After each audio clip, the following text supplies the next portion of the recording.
Thank you, Tim.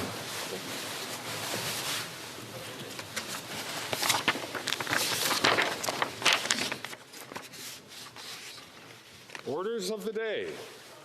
Orders of the day, ordre du jour, government orders, government bills commons, consideration at second reading of Bill C-52, Enhancing Transparency and Accountability in the Transportation System Act. Madame Tassi pour Monsieur Rodriguez. Ms. Tassi for Mr. Rodriguez, seconded by Mr. Beach, moves that Bill C-52, an act to enact the Air Transportation Accountability Act, and to amend the Canada Transportation Act and the Canada Marine Act, be now read a second time and referred to the Standing Committee on Transport, Infrastructure, and Communities. Debate.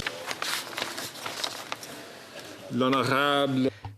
The Honourable Parliamentary Secretary to the Minister of Transport. Thank you, Mr. Speaker.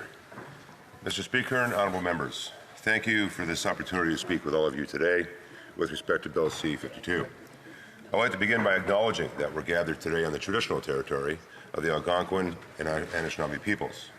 I come with respect, Mr. Speaker, for this land that I am on today, and for the past, present, and future peoples who reside here. Mr. Speaker, Canada's vast and unique geography and comparatively small population necessitate an efficient and accessible national transportation system to move people and trade from coast to coast to coast.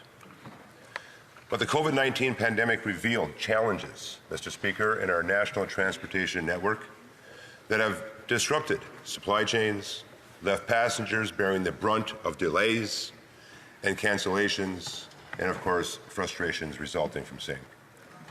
They exposed barriers to accessible transportation and highlighted a need for more collaboration, more accountability, transparency with the system.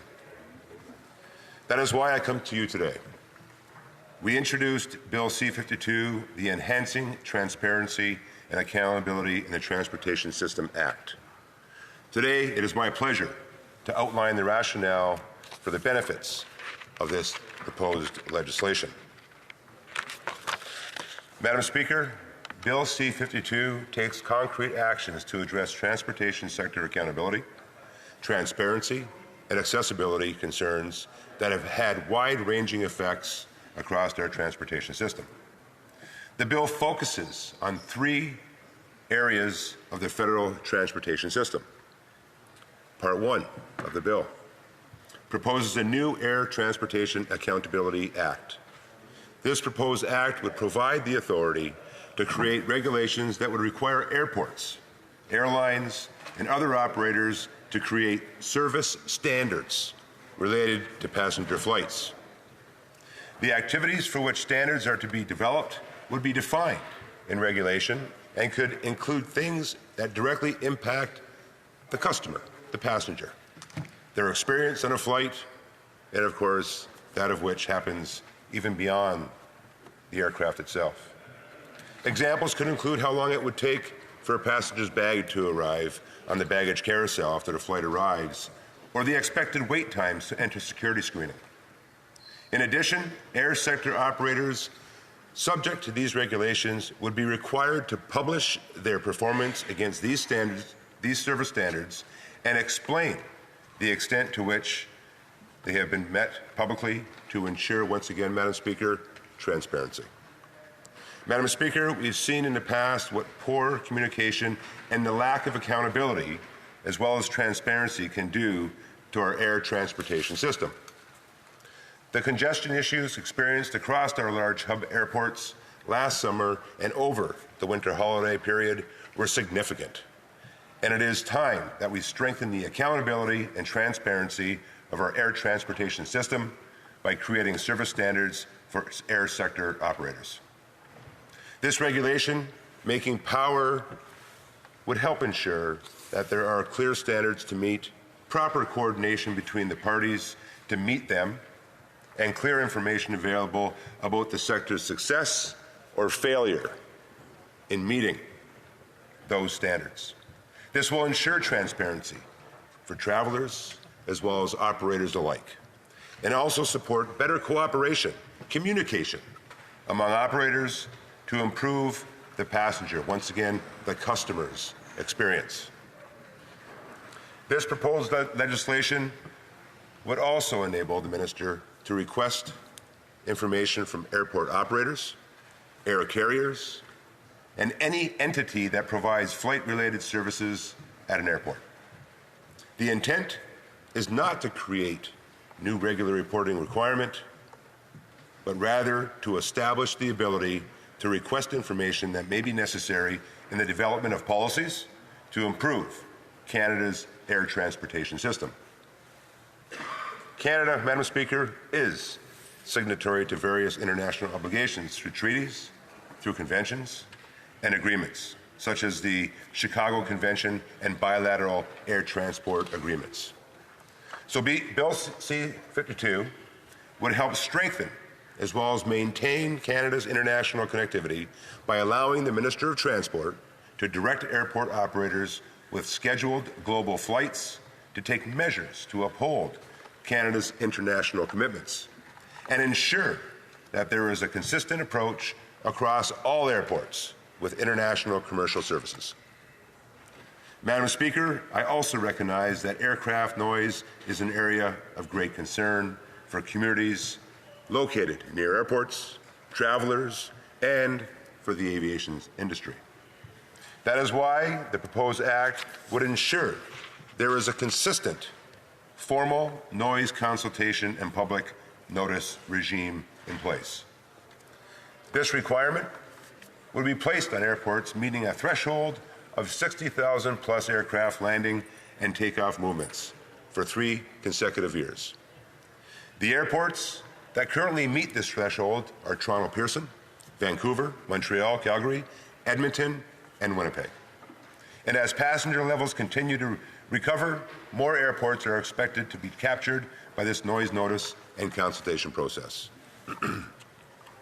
The proposed legislation would affirm the airport operator as the appropriate point of contact for the public regarding aircraft noise by requiring airport operators to establish a noise management committee if one is not in use presently.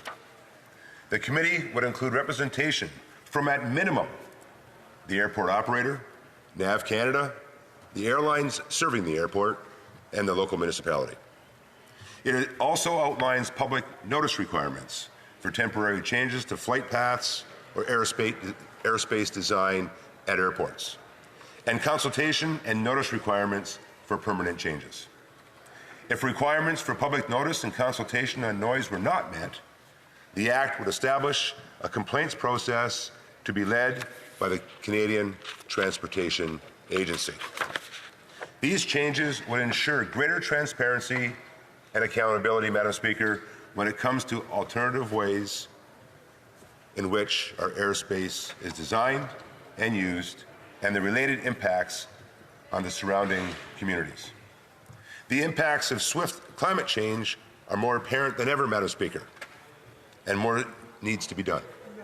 Climate change and adaptation plans are instrumental in introducing greenhouse gas emissions, in addressing greenhouse gas emissions and preparing our airports for the anticipated impacts of climate change on their operations as well as their managed assets.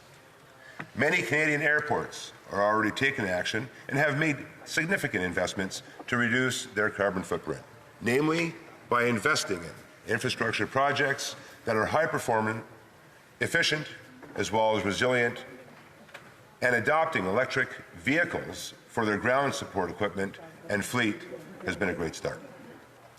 The proposed legislation seeks to strengthen the standards as well as standardize our airports' climate actions. This proposed legislation would require, Madam Speaker, airport authorities with at least 4 million annual passengers to develop comprehensive 5-year climate change mitigation and adaptation plans. This threshold currently includes the Toronto Pearson Airport, as well as Vancouver, Montreal, Calgary airports inclusive. Under the proposed legislation, these plans would include the following. Firstly, each airport authority would be required to set a greenhouse gas emission reduction target, providing a clear direction towards a more sustainable future. Secondly, the climate change adaptation plans would entail a detailed description of the current and anticipated impacts of climate change on the airport's operations and assets managed by the airport authority. And lastly, Madam Speaker, the plan would include a comprehensive set of actions to be taken to strengthen climate change mitigation and adaptation efforts.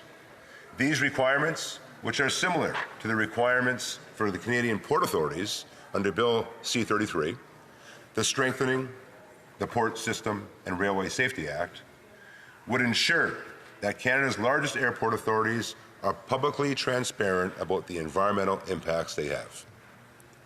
Under Canada's Aviation Climate Change Action Plan, Transport Canada and other key departments will continue to engage and work closely with Canadian airport authorities to support and advance their decarbonization efforts.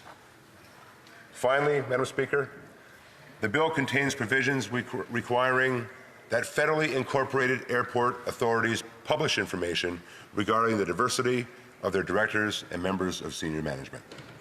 These provisions are consistent with requirements that already exist for companies incorporated under the Canada Business Corporations Act and are intended to ensure that federally incorporated Airport Authorities Act in a way that is consistent with federal government standards and are reflective of Canadian society and our values here throughout this great nation. Part 2 of the bill would introduce amendments to the Canada Transportation Act to support a transportation system that is barrier-free. Persons with disabilities currently represent approximately 16% of the world's population in Canada. In our country, more than 6.2 million, or 1 in 5 Canadians aged 15 and older, have a disability. Of the 2.2 million Canadians with disability who used federally regulated transportation in 2019 and 2020, 63% faced a barrier. We must do more, and we must be better to ensure persons with disabilities have the same rights, the same opportunities, and quality of life as each and every Canadian enjoys. Medical advances and new assistive devices and technologies have made it more possible for persons with disabilities to travel, meaning an accessible transportation system is more important now than ever before. But there continues to be incidents of persons with disabilities experiencing barriers in their travel journey, along with a lack of accountability and transparency by regulated entities. As a priority sector in the Accessible Canada Act, Canadians expect a national transportation system that will help to advance this government's commitment to a barrier-free Canada by 2040. This means ensuring that there is a framework in place to identify and remove barriers and prevent new barriers so that persons with disabilities can travel seamlessly throughout their journey. That is why, Madam Speaker, improved data on accessibility and transportation will provide important insights into the lived experiences and diverse needs of travelers with disabilities and the barriers they face. In fact, the absence of data was a key finding from the Auditor General's audit of accessible transportation for persons with disabilities published this past March. The proposed bill, Bill C-52, introduces amendments to the Canada Transportation Act to enable making of regulations applicable to federally regulated transportation service providers, such as air carriers and interprovincial ferries, as well as passenger trains, to collect and provide data on key accessibility metrics to the Ministry of Transport and the Canada Transportation Agency, and to set up a process, Madam Speaker, for handling accessibility complaints to support an accessible transportation system. The proposed changes would strengthen accessibility performance, the monitoring of same, by the following. First, creating standards for reporting accessibility-related data to the Ministry of Transportation and the CTA, the Canada Transportation Agency, that could include complaints to support the realization of a transportation system without barriers for all persons. Second, allowing the Ministry of Transport and the Canadian Transportation Agency to publish accessibility data, which will provide Canadians with a greater awareness of the barriers experienced by travelers with disabilities and will direct decision makers in taking the actions needed to achieve real change. And thirdly, ensuring that all regulated entities have a process in place for handling accessibility complaints and to require that records of these complaints are retained. Improved data metrics on accessibility barriers in transportation will allow this government to act appropriately and quickly on issues impacting barrier-free transportation and drive change for Canadians with disabilities. It is an important first step to ensuring that we make the transportation system more seamless, more accessible, and inclusive for all. And lastly, Madam Speaker, Part 3 of the bill would introduce amendments to the Canada Marine Act to enhance transparency and accountability for Canada's port authorities and how they set their fees. The Government of Canada is proud of its port governance system, which is, and in 1998, established the Canada Port Authorities and charged them with managing our country's most strategic ports as part of Canada's most strategic trade corridors. While these port authorities are incorporated by the federal government, they operate under a carefully constructed governance framework that allows them to make strategic commercially orientated decisions and act credibly in the marketplace. As every Canadian knows, ports are key hubs in our supply chains. Ports are where rail, road, and marine modes intersect to support export and import markets. It is, in fact, Madam Speaker, where roads meet rail, which meets road, and water and air. Now, more than ever, in the wake of a pandemic, supply chain disruptions, climate change events, and labor unrest, our port authorities are being called upon to be more adaptable as well as more responsive to a constantly evolving context, creating fluidity, and of course, once again, strategically placing this country to perform and to strengthen our international trade performance. With adaptability and responsiveness, however, comes an increased need for transparency. Some port users and stakeholders have expressed concerns about the way Canada Port Authorities establish the fees that they charge to their industries, to the sectors. And some of these same voices have raised similar concerns regarding lease rates for terminal operations. Madam Speaker, this government recognizes and is committed to ensuring that port authorities have the tools they need to be financially self-sufficient, self-sustaining, as well as meeting their business plans as established by the respective boards. And at the same time, we are committed to having a transportation system whose operators are transparent and are accountable to their users as well as their stakeholders. We recognize that there is room for improvement in terms of oversight of our Canada Port Authorities. That is why, Madam Speaker, the measures being proposed to amend the Canada Marine Act seek to align Canada Port Authorities, their actions, with modern experiences of transparency and accountability. Not only experiences, but more importantly, expectations of transparency and accountability. As managers of key public assets, port authorities are expected to carry out their operations while remaining responsive to users, industry, and stakeholders. The proposed Bill C-52 will first require Canada Port Authorities to follow certain principles when establishing or revising fees, along with a related complaint process. Second, create an authority for the Governor and Council to make regulations to set out dispute resolution. While the autonomous nature of Canada Port Authorities would be maintained, as well as their capacity to generate the revenues they need as critical components of their supply chains, as well as the infrastructure attached to same, the overall proposal would strengthen the government's strategic oversight and provide a consistent approach across port authorities to enhance their responsiveness to port users and to be more transparent to their operations with respect to fixing fees as well as leases. Madam Speaker, I thank you for this opportunity, and I'd be happy to take questions from members in the House. Thank you. Young Member Calgary for Confederation. Thank you, Madam Speaker.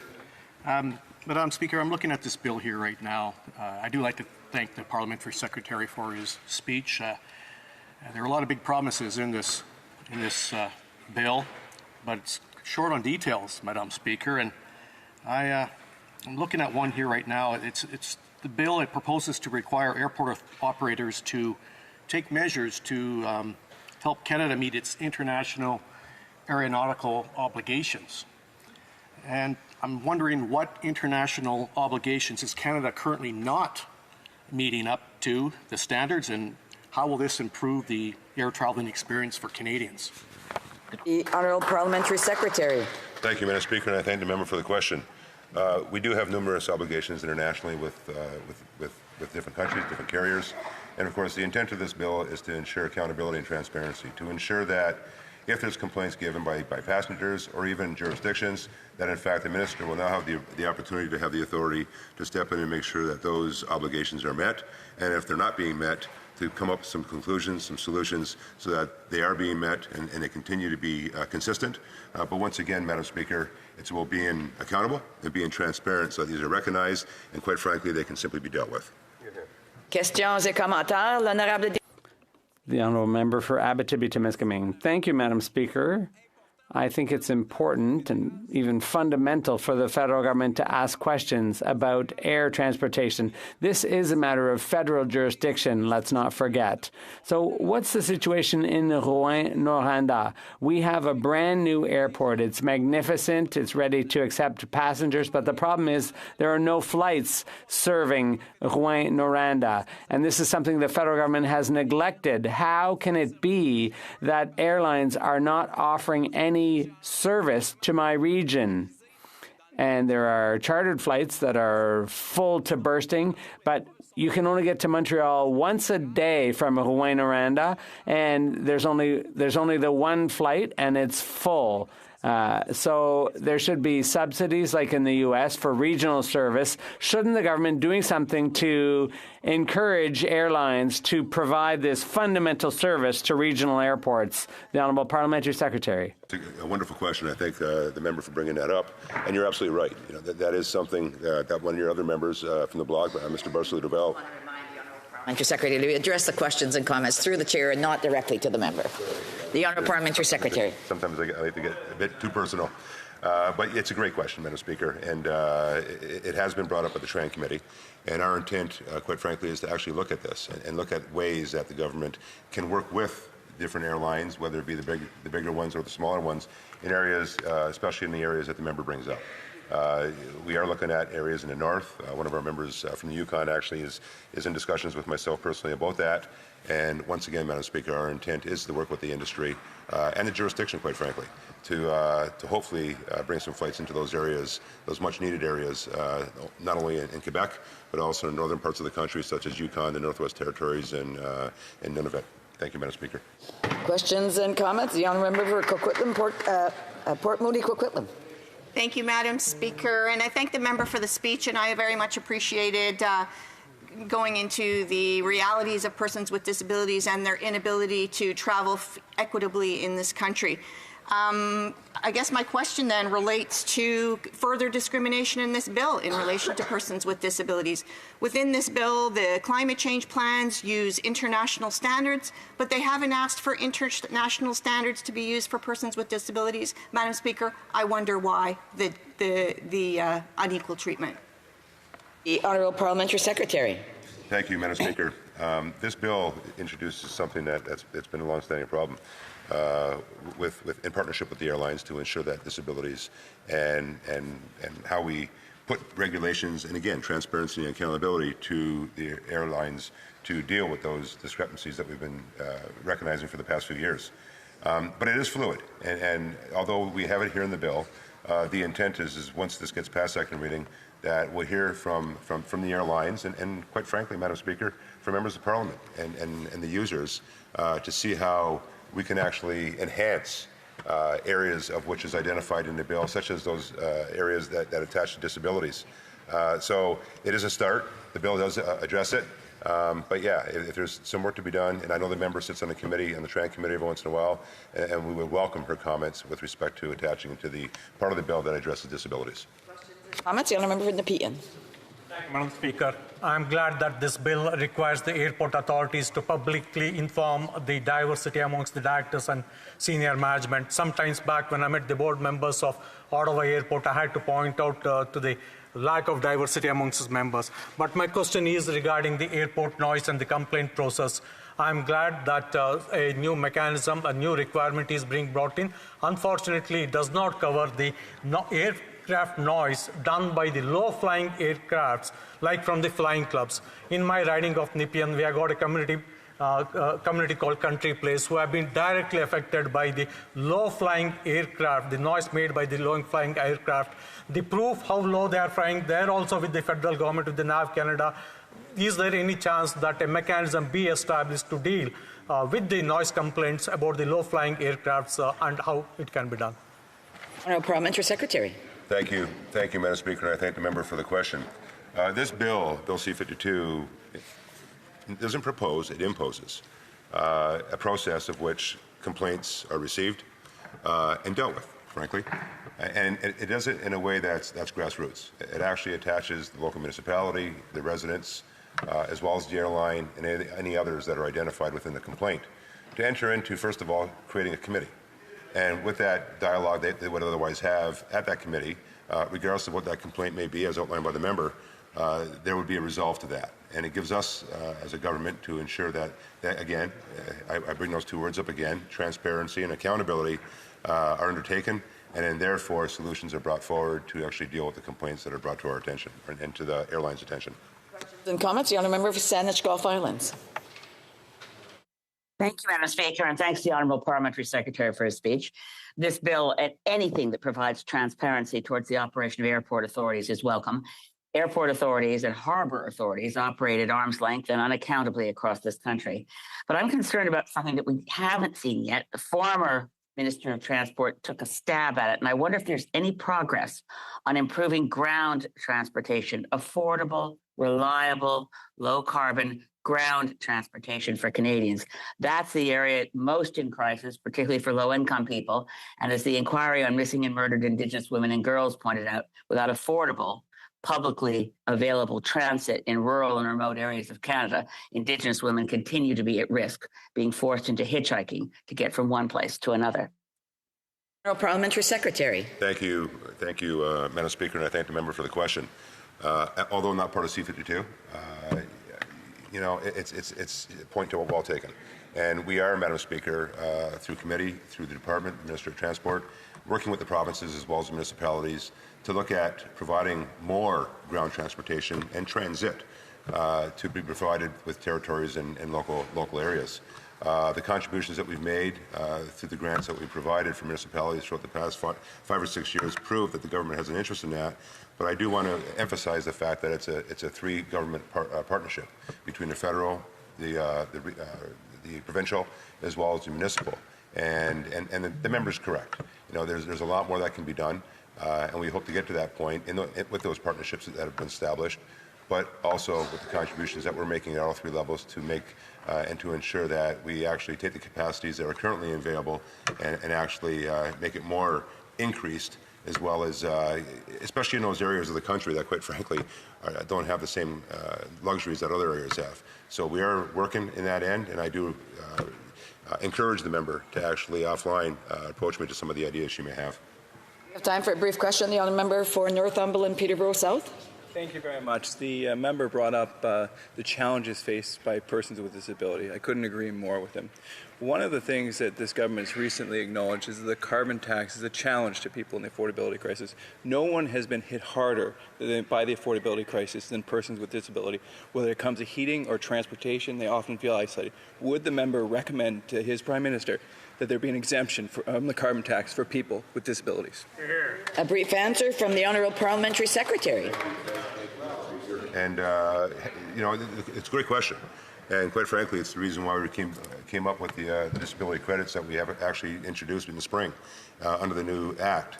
And with that and the help that those new incentives do give those with disabilities, our expectation is that they will, in fact, deal with the issues and the challenges that they may have with respect to their daily lives and the expenses that we all try to keep up with in terms of our daily lives. And of course, with that, the help that we're given is hopefully going to deal with those issues. Resuming debate, the Honourable Member for Chilliwack Hope. Well, thank you very much, Madam Speaker, and it's a pleasure to address the House today on Bill C-52 on behalf of the official opposition and on behalf of my constituents here in Chilliwack Hope. I think we are seeing a trend here with transport legislation from this government. They like to put things into a press release that make it look like they're doing something, that make it look like they are taking action, when in fact, when you get into the details of the bill, no action is actually being taken. This bill was in response to a disastrous summer 2022 travel season overseen by this Liberal government, where we saw unprecedented cancellations, delays, waits in airports, an absolute catastrophic reopening after they shut down the industry during the pandemic. The minister brought together a group of airlines and airports and executives in Ottawa because that was apparently going to solve the problem. He did that in the fall of 2022.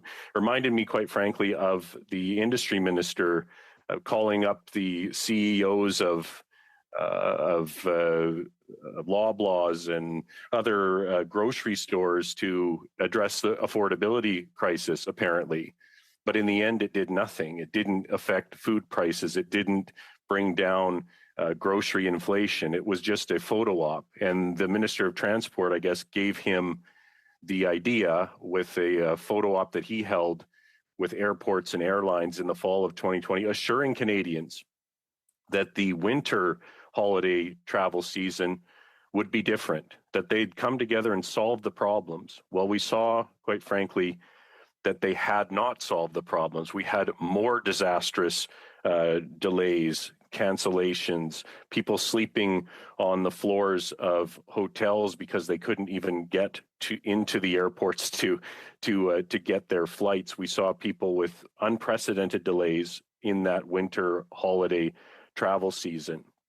And we held emergency transport committee discussions about that. We called the minister before us, and we found out that he hadn't even bothered to pick up the phone to call the airports that were in absolute chaos. He hadn't called Vancouver or Toronto or Montreal. He hadn't, in fact, called Via Rail when they had a massive shutdown that stranded passengers. The minister was missing in action and was called to account for that. So the government, having seen the disastrous summer season, the disastrous winter season, decided, well, we need to do something. And that something was Bill C-52, which was introduced in the last days of the spring session of Parliament. Once again, we're supposed to take the minister's word for it that this will now solve the problems in the airspace, air passenger space. And quite frankly, some of this we have no problem with, but what we have a problem with is in part one. Now, the government indicates that there's going to be data sharing, there's going to be visibility on the data, service standards will be set, and that somehow will make things better for Canadian travelers, Canadian passengers. But what they are not saying is that the bill doesn't actually set out what entities will even be covered by this legislation. The bill instead gives power to the minister and the cabinet to determine which entities will be covered by these regulations. It's all being done by regulation, and there's very little in the bill that actually is defined. We are supposed to trust a minister and a government that have presided over numerous travel disasters, numerous travel seasons that have been disrupted, with thousands of Canadian passengers being impacted. We're supposed to trust them to get it right, because the bill itself provides perhaps a framework, but doesn't provide the details. And there isn't even an indication. Not only is there not an indication of what data will be captured, there's not an indication of what will happen when service standards are not met.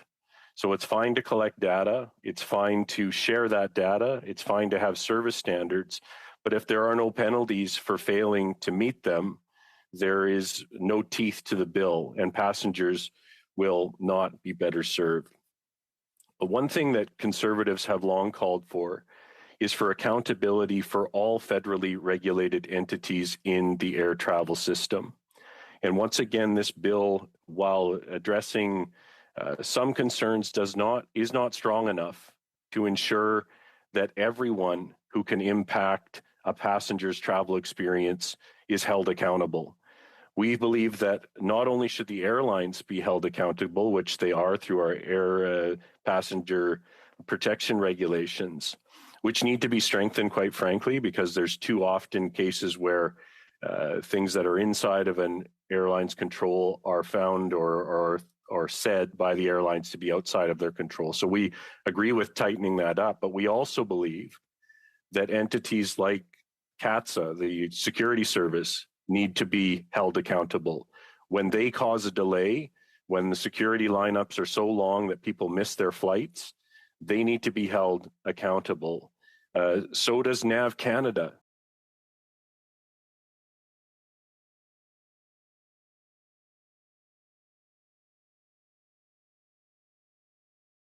Need to be held accountable. When their staffing delays cause airlines to have to throttle down their flights or delay flights or cancel flights, it's passengers who are impacted and passengers who are not compensated when those issues arise, because that is outside of an airline's control.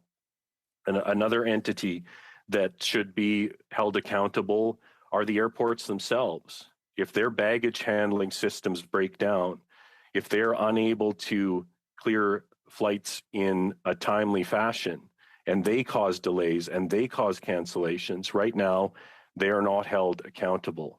And that is something, a glaring omission here in this bill, that we want to see all of these entities included, and we want to see passengers be able to be compensated when those entities cause them cancellations and delays.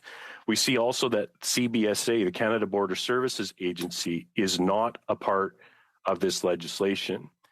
And we know that CBSA has their land border service standards are made public. They are shown what their expectations are. But when it comes to airports, that information is not available, and they are not going to be captured by this bill. We know that when there were delays at customs halls caused by a lack of CBSA officers, that people sat on tarmacs, they sat at gates, unable to deplane because a federally regulated entity, in this case, the CBSA, was unable to provide services. Again, that means that passengers who are impacted by that are not able to be compensated because they are not included in the air passenger protection regulations, and they're not held accountable. So we believe that all of these entities, it needs to be explicit that they are going to be captured by this bill, and that there will be actual repercussions if they fail to deliver for Canadians. Airlines should be held accountable, and so should everyone else in all other federally regulated entities in the air passenger space. And we haven't talked either about the Canadian Transportation Agency and whether they should have to share data on their performance that impacts Canadian passengers. And I would argue that they absolutely should be a part of this accountability package. Right now, the backlog for the CTA is approaching 60,000 passengers.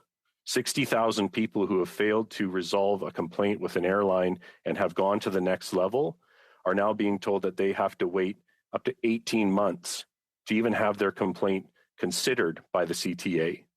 And that's unacceptable. And the backlog is growing by 3,000 complaints a month.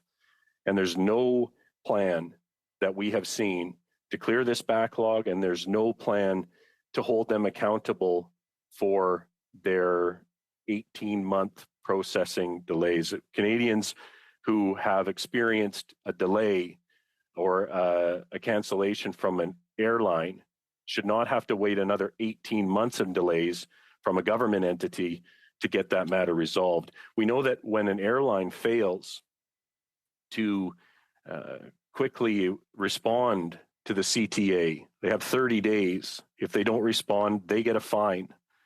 But the CTA can wait over a year. We've heard of cases where all of the information has been submitted, the airline has responded to the complaint, and the CTA is sitting on it for over a year. That's not right for Canadian passengers, and this bill should have visibility and data and service standards laid out for the CTA itself. I did find it a little bit interesting to hear the parliamentary secretary talk about the climate change policies of this government. I thought perhaps after yesterday's announcement, he might have deleted that section from his speech, where we saw the Prime Minister, after having voted numerous times to impose a carbon tax on Atlantic Canadians, on those who use home heating oil, for him to come out yesterday after his voting record and his actions have shown numerous times that he had no problem imposing a punishing carbon tax on Atlantic Canadians and those who use home heating oil, he suddenly reversed himself. And now, just conveniently, for the next 3 years until after the next election, he's taking that tax off of Atlantic Canadians. Now, that's great for Atlantic Canadians and those who use home heating oil, but it doesn't do anything for those Canadians who are suffering under a carbon tax, who use natural gas, which is actually a cleaner burning fuel by 30%. And interestingly enough, choosing to give relief for something he won't even admit causes pain is quite a climb down for this Prime Minister, but it doesn't go far enough.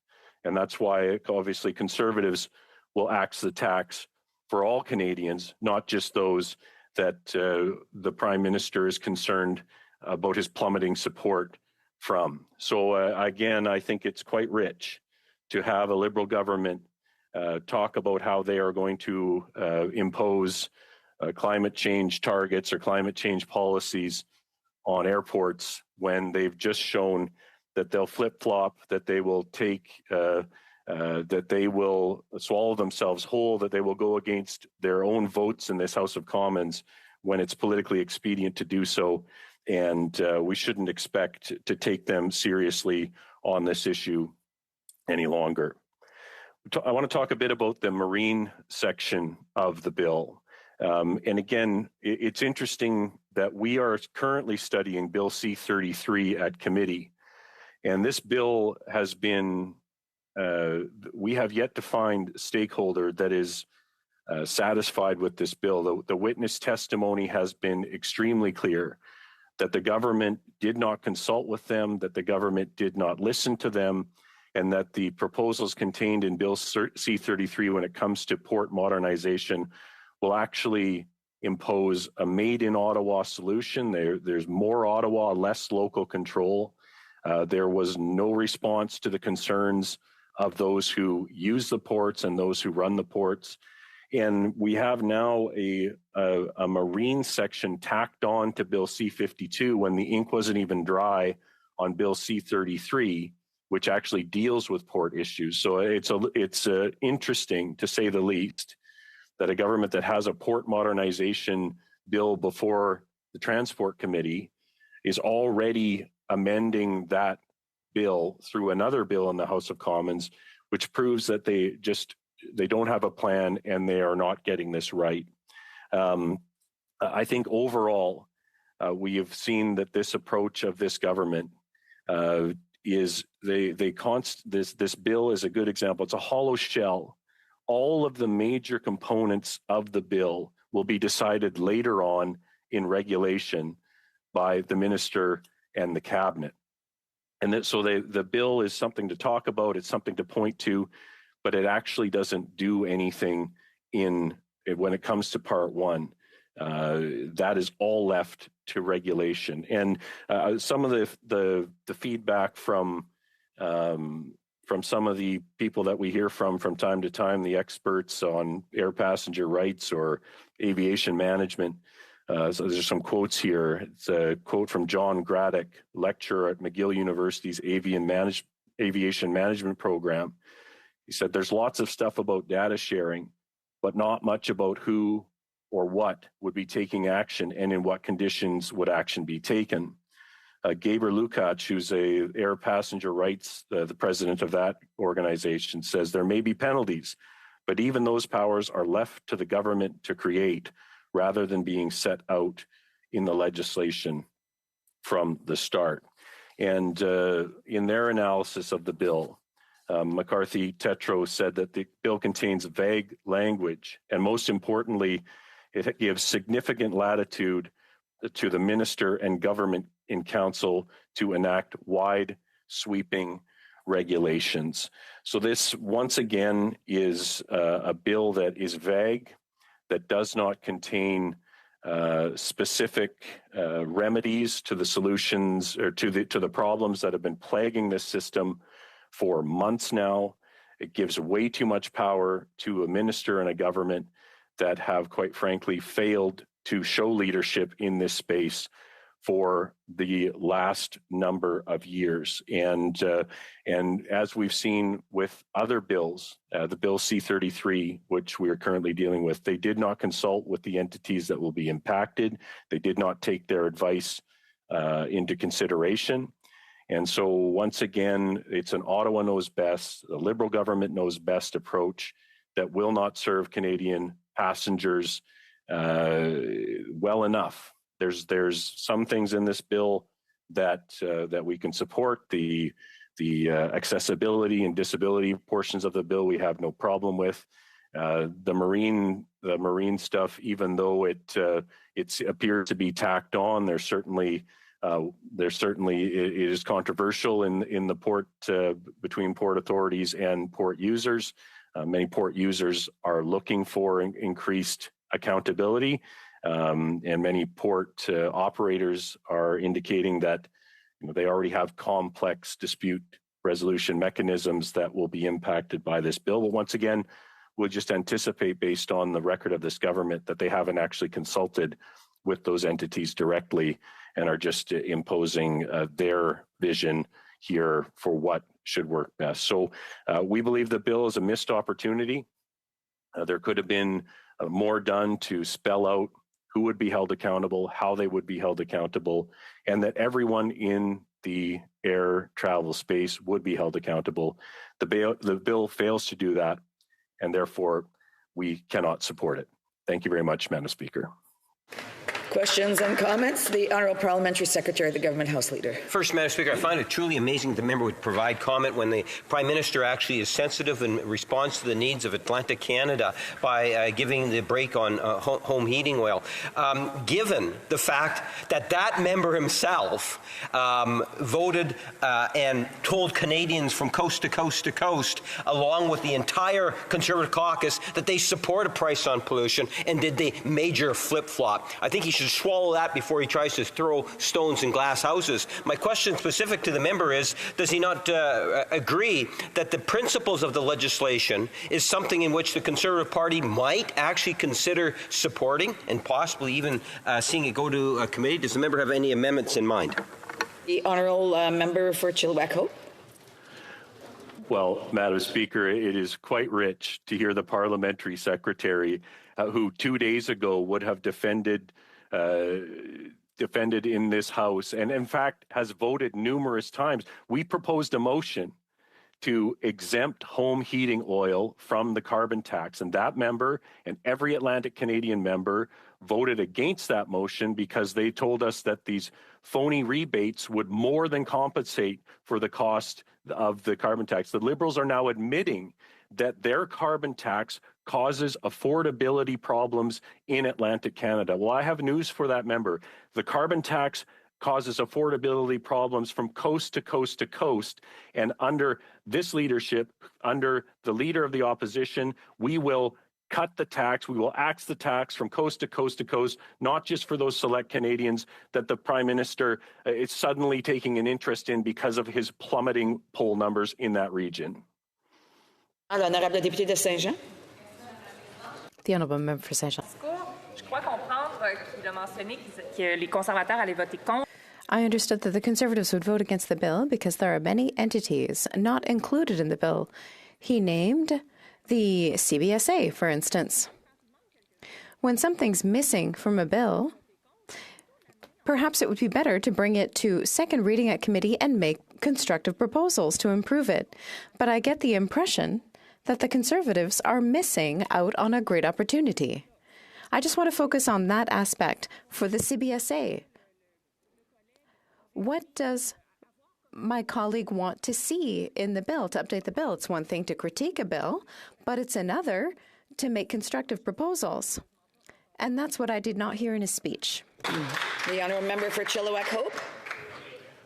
Oh, thank you, Madam Speaker, and I thank my colleague for her question. I would simply say that experience has taught me and has taught us as Conservatives that supporting a bad bill at second reading is not a great strategy for improving the bill.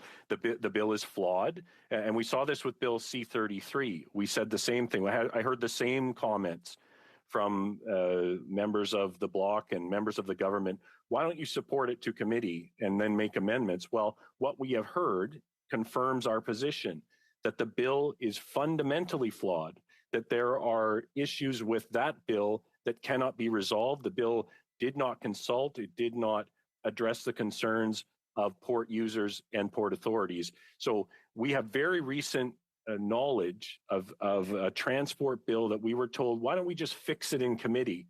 So, well, some bills are fundamentally flawed and we believe should be sent back to the drawing board. Now, that said, if stakeholders come forward and propose changes, we will always try to improve bad Liberal bills, but we believe that sometimes the best thing to do is just vote against them. Questions and comments? The Honourable Member for Elmwood-Transcona. Well, thank you, Madam Speaker, and thank you to the member for Chilliwack Hope for having taken an opportunity to express some of the very legitimate frustration that Canadians are feeling around airlines right now and airline service. I wonder if he'd like to take a moment to express appreciation for the ways in which establishing a virtual parliament has enabled MPs to meet their commitments in the chamber despite a period of poor air service. The Honourable Member for Chilliwack Hope. Well, thank you, Madam Speaker, and obviously I am appearing virtually. I wish that I was in the House today with my constituents. My personal circumstances don't allow for that today. I think we do have to look at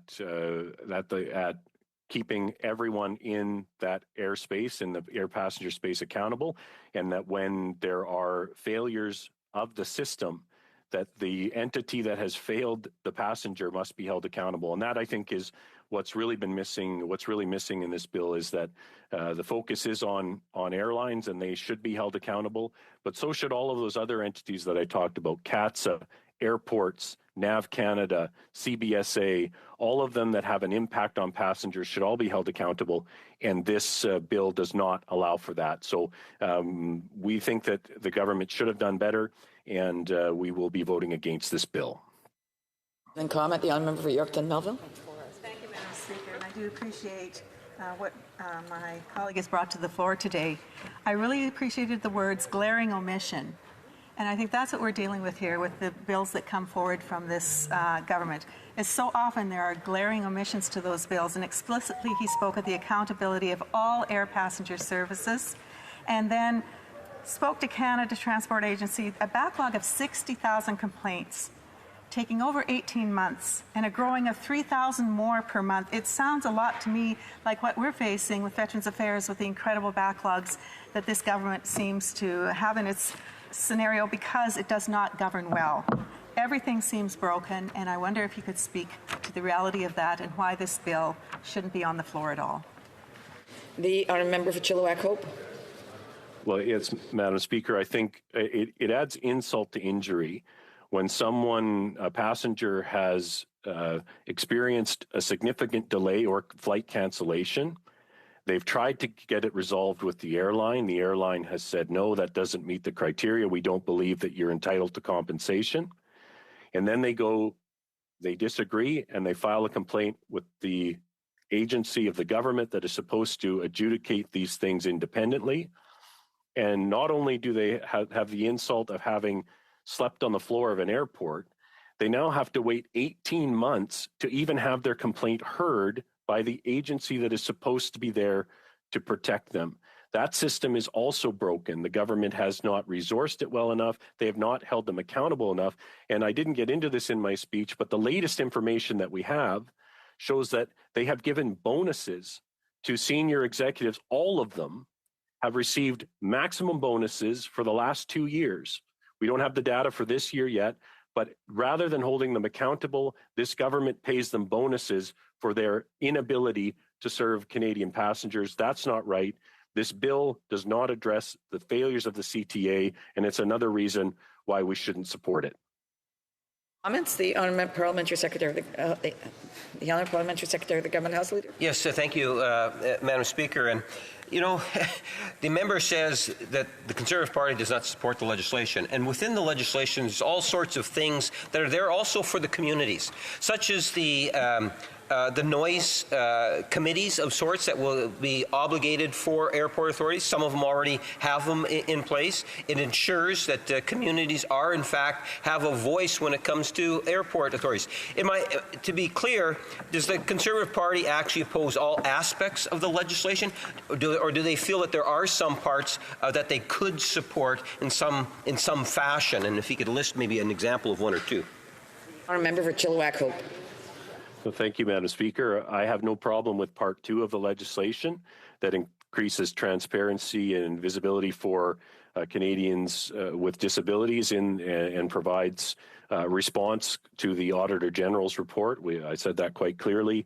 I think the noise complaint, it's interesting to see the different approaches within the bill, the contradictions within the bill itself. For the noise complaint portion of the bill, it goes down to the legislation includes what constitutes proper notice of meeting, what constitutes quorum. It's very, very prescriptive. The government has decided that they know how that should be meted out. But for the parts of the bill that deal with passenger protection or that sort of thing, it's all left to regulation. So the government should make up its mind. I think it's very, very prescriptive. It imposes a very strong standard on airports, but unlike other portions of the bill, it doesn't leave it to regulation. So I'm unclear why that portion was so prescriptive, and in other portions they've left it entirely to the minister and the cabinet. We are now at statements for members. Déclaration de député. The honourable member for Dartmouth Cole Harbour.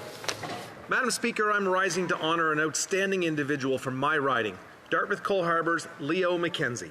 Leo spent the past 40 years working with the nonprofit Regional Residential Services Society in support of adults with intellectual disabilities.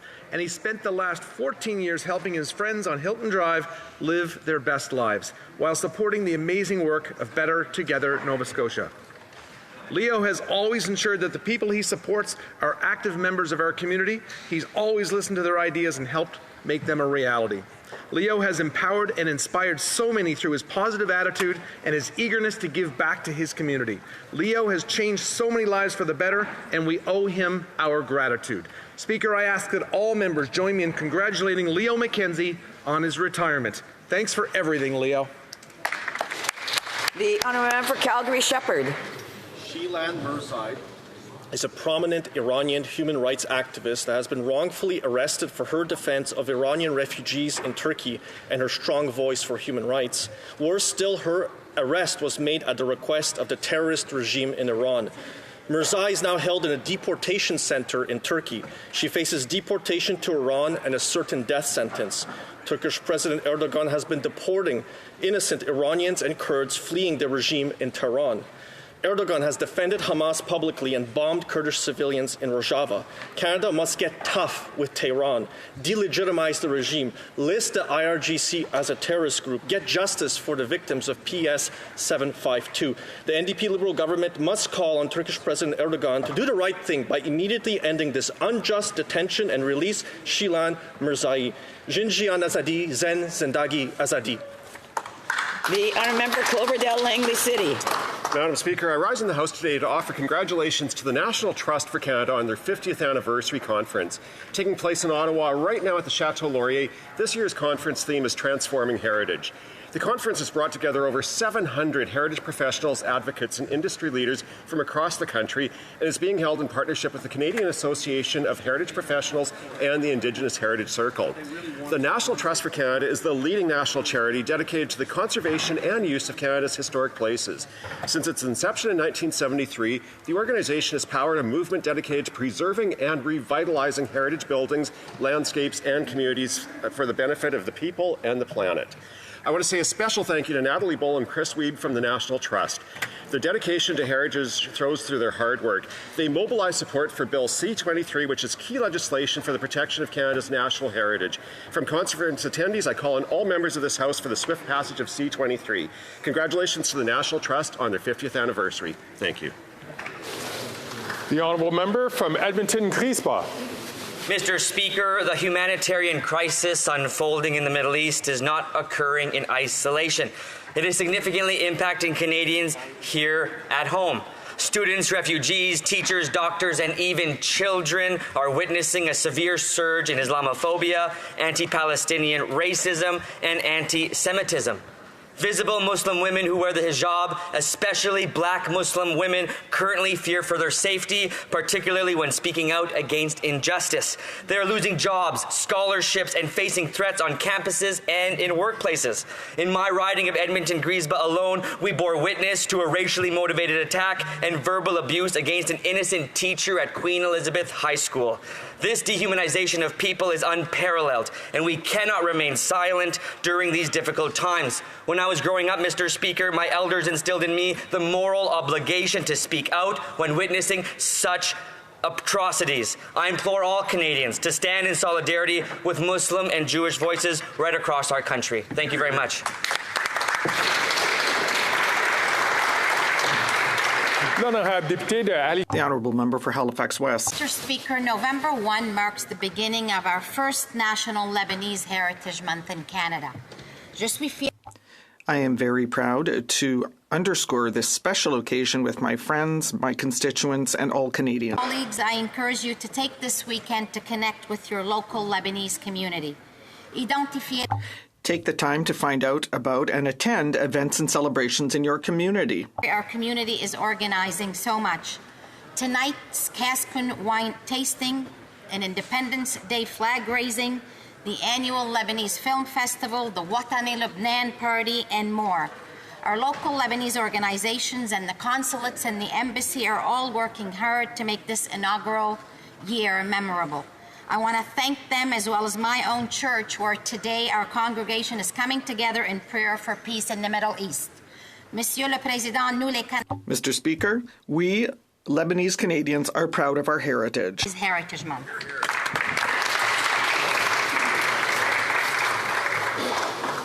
The honourable member from Etobicoke Lakeshore. Thank you, Mr. Speaker. Today I stand to highlight the recent passage of Bill S-12, which amends the Criminal Code, the Sex Offender Information Registration Act, and the International Transfer of Offenders Act. This bill received royal assent yesterday. I want to express my gratitude to all parties and the Senate for their support and dedicated efforts in acknowledging the significance of this legislation and ensuring the safety of Canadians today and in the future. More importantly, I want to underscore the efforts and work of survivors of sexual assault in sharing their stories to inform this legislation. This includes representatives from My Voice, My Choice, whose tireless efforts led to these important changes to the publication ban regime. More specifically, a sincere thank you to Morel Andrews. You are a testament to what can be achieved when you stand up and advocate for what you believe in is right. To you, Morel, thank you and congratulations. The honourable member for Sydney Victoria. I rise today to pay respects to the 18 people tragically killed by a gunman in Lewiston, Maine. Our deepest condolences to those impacted by this terrible crime. I hope that leaders in the state and country will do everything possible for them to finally address gun violence. Madam Speaker, like many Mi'kmaq people, I have family in the state of Maine. My mother grew up there, and as a teenager I spent many years working in the blueberry fields and the factories in Maine. I also got to know the people of Lewiston during the 4 years one of my best friends played hockey there. They are a kind and caring community who have been left stunned by this tragedy. I mourn with them the loss of lives, and as a Nova Scotian, can empathize with the disbelief that something this tragic can happen in your home. To the people of Maine, Canadians care about you. We are praying for you. You will get through this, and we will be thinking about you during these difficult times. God bless you all.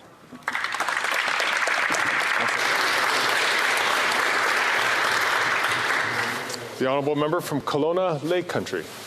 Mr. Speaker, it is with gratitude that I want to thank all responders and volunteers who helped and continue to save lives and protect Kelowna Lake Country and region in BC during wildfires. We heard of 4 brave BC woodland firefighters who lost their lives, who we hear served fighting fires in my community. My deepest condolences to their friends and family, and to all firefighters who have lost their lives. Thank you to all at the Central Okanagan Emergency Operations Centre, Emergency Shelter, and Emergency Support Services. There is great loss that will affect many for a long time, as most structures are homes, and my heart goes out to all those affected. Residents were calm and overwhelmingly compassionate, opening their homes and hearts. Thank you to all cultural groups, worship centres, businesses, community organizations, not-for-profits and charities doing what they could, helping those in need. It's important to continue supporting these organizations as they serve our community and to check on the mental wellness of those around us. Thank you, Mr. Speaker. Then I have the honourable member for Pickering-Uxbridge. Thank you, Pickering-Uxbridge. Thank you, Mr. Speaker. October is Cybersecurity Awareness Month, and as the Parliamentary Secretary responsible for cybersecurity, I want to take this opportunity to highlight some key resources and tips for staying cyber safe that all Canadians can learn from. The best way to protect ourselves from cyber attacks is to be educated on phishing red flags, proactively protect our data and back up our devices, set strong passwords, be careful about what we share online, and help educate the most vulnerable in our communities, especially children and seniors. When it comes to understanding antivirus softwares, installing new security updates, and navigating conversations about cyber safety, Canadians can visit getcybersafe.gc.ca for resources and information. Cyber attacks are preventable, and it's critical that we protect ourselves and our communities. Thank you, Mr. Speaker. Then I have the honourable member for Bellechasse, Les Etchemins, Lévis. Mr. Speaker, after 8 years of this government, Quebec has the highest inflation rate for a 4th consecutive month, and food banks are seeing record attendance. 872,000 people go there each month, and 30%, and demand is up 30% from 2022, Mr. Speaker. In my riding, Le Grenier Lévis, Frigo Plein in Saint-Lazare, and L'Essentiel in Lac Etchemin have also seen significant demand. How can this be happening here, Mr. Speaker? All this mess is because of the Liberal Bloc coalition that wants to hike the carbon tax, which increases the price on everything. Let's be clear. Every unit of food produced in another province, transported and purchased in Quebec is more expensive because of the carbon tax. We can't say it enough. It's very expensive to vote for the Bloc. The honourable member for Calgary Heritage. Costume and tax the truckers moving the costume and tax the shopkeeper that sells a costume. You tax the consumer that buys the costume. Everyone knows the Prime Minister is obsessed with costumes. I can't explain why. On top of quadrupling his carbon tax, he's introducing a new costly costume tax. My friend Ryan owns a costume shop in Calgary, a beloved local business back home for 24 years. Now it's under attack by NDP Liberal gatekeepers for forcing Ryan to pay more than $100,000 in import fees. All thanks to a nonsense policy classifying his costumes as, quote, fancy dress wear. After 8 long years of NDP Liberal corruption, small businesses are closing their doors across this country. Don't let that happen to this costume shop. Conservatives will get government off the backs of entrepreneurs. We'll remove the gatekeepers. We'll axe a tax so shop owners like Ryan can do what they do best. This costume Prime Minister is just not worth the cost. The honourable member for Ottawa West Nepean. Mr. Speaker, this week we announced a total of $100 million in funding for 1,040 social purpose organizations, thanks to the Investment Preparation Program. These organizations will continue to provide indispensable assistance to their communities in need. Social purpose organizations provide much needed help to our neighbours in need. I would especially like to thank Alan Reister-McDowell and all the volunteers at Matthew House Furniture Bank, as well as Natalie Malone, Diane Vena, and all the volunteers at Helping with Furniture, who provide hundreds of newcomers and those fleeing domestic violence with donated furniture to give them a new start.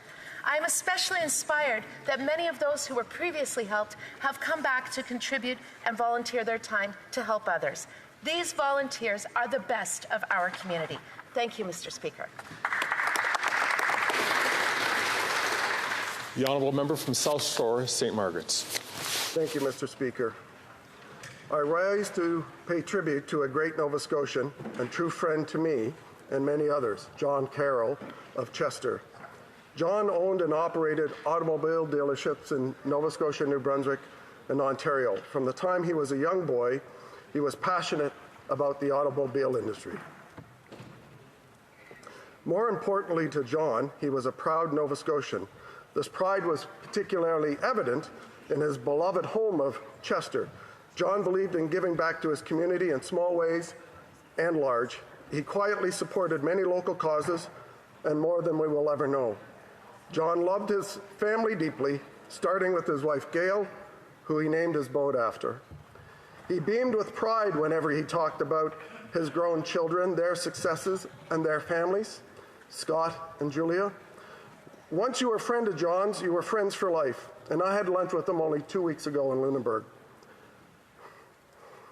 John died yesterday at home, and on behalf of this House, I wish to extend our condolences to Gail and their entire family.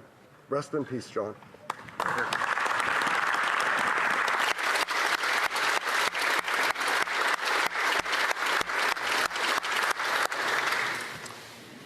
Then I have the honourable member Burnaby. The world has been horrified and heartbroken by the violence in Israel and Palestine. New Democrats condemn the brutal attack on Israel by Hamas, and we call for an immediate ceasefire, the release of all hostages, the protection of all civilians, and for immediate humanitarian aid to Gaza. We are also profoundly concerned about what is happening in Canada. We've seen a sharp increase of hate against Jewish and Muslim Canadians since the Israel-Hamas conflict broke out. Toronto police have reported an over 130% rise in hate-related calls. The National Council for Canadian Muslims has seen a 1,300% increase in Islamophobic incidences across the country. We've seen a 400% increase in anti-Semitism, in incidences of hate since last year. New Democrats condemn all forms of hate and discrimination, especially anti-Semitism and Islamophobia. All levels of government need to provide strong leadership to ensure public safety in our communities, including places of worship and schools. Together, let's take a stand against all forms of hate, Mr. Speaker.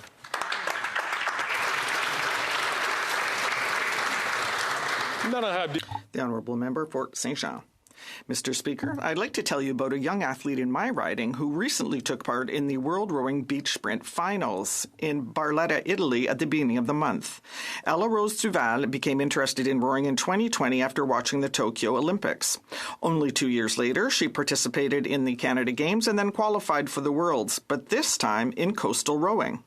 At this rate, I'm quite sure that she's going to make one of her dreams come true, that is taking part in the Los Angeles Olympic Games in 2028, which will have this sport for the first time.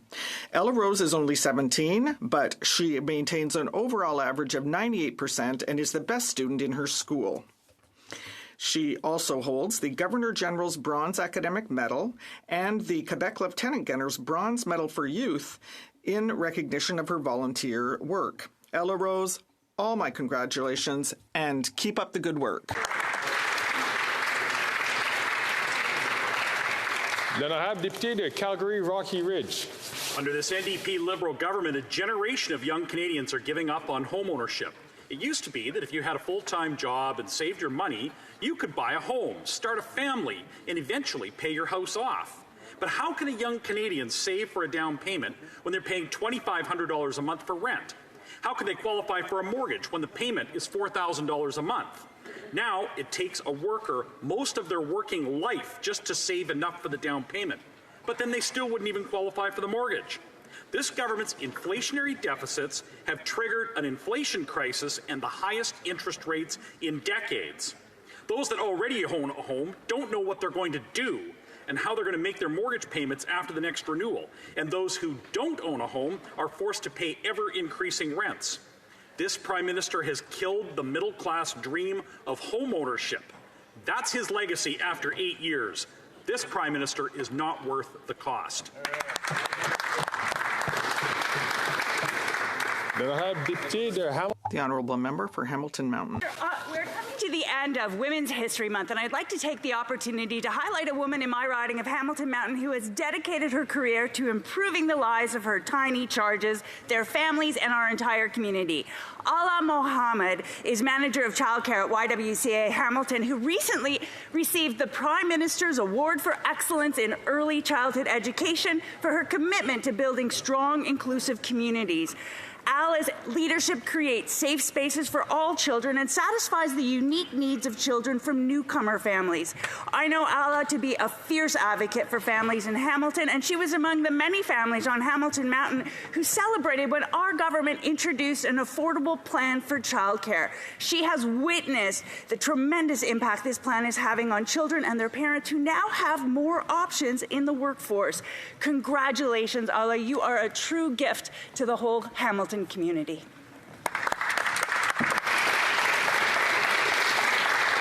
Questions orales. L'honorable député de Foothills. With plummeting polls in Atlantic Canada, this Prime Minister is panicked, desperate, and making it up as he goes along. Only a year ago, Liberal MPs voted against a Conservative motion to axe a carbon tax from home heating. What a difference a year makes. I know my farmers in Alberta are sure wondering what it takes for them to get some relief from this Prime Minister's carbon tax. But yesterday, the Prime Minister admitted that his carbon tax is unaffordable. So how much worse do the polls have to get for the Prime Minister to axe his carbon tax for all Canadians? Hear, hear. L'honorable ministre de l'Environnement. Thank you, Mr. Speaker. When we came into power in 2015, projected emissions growth in Canada, so pollution levels was going to increase to 80 million tons by 2030.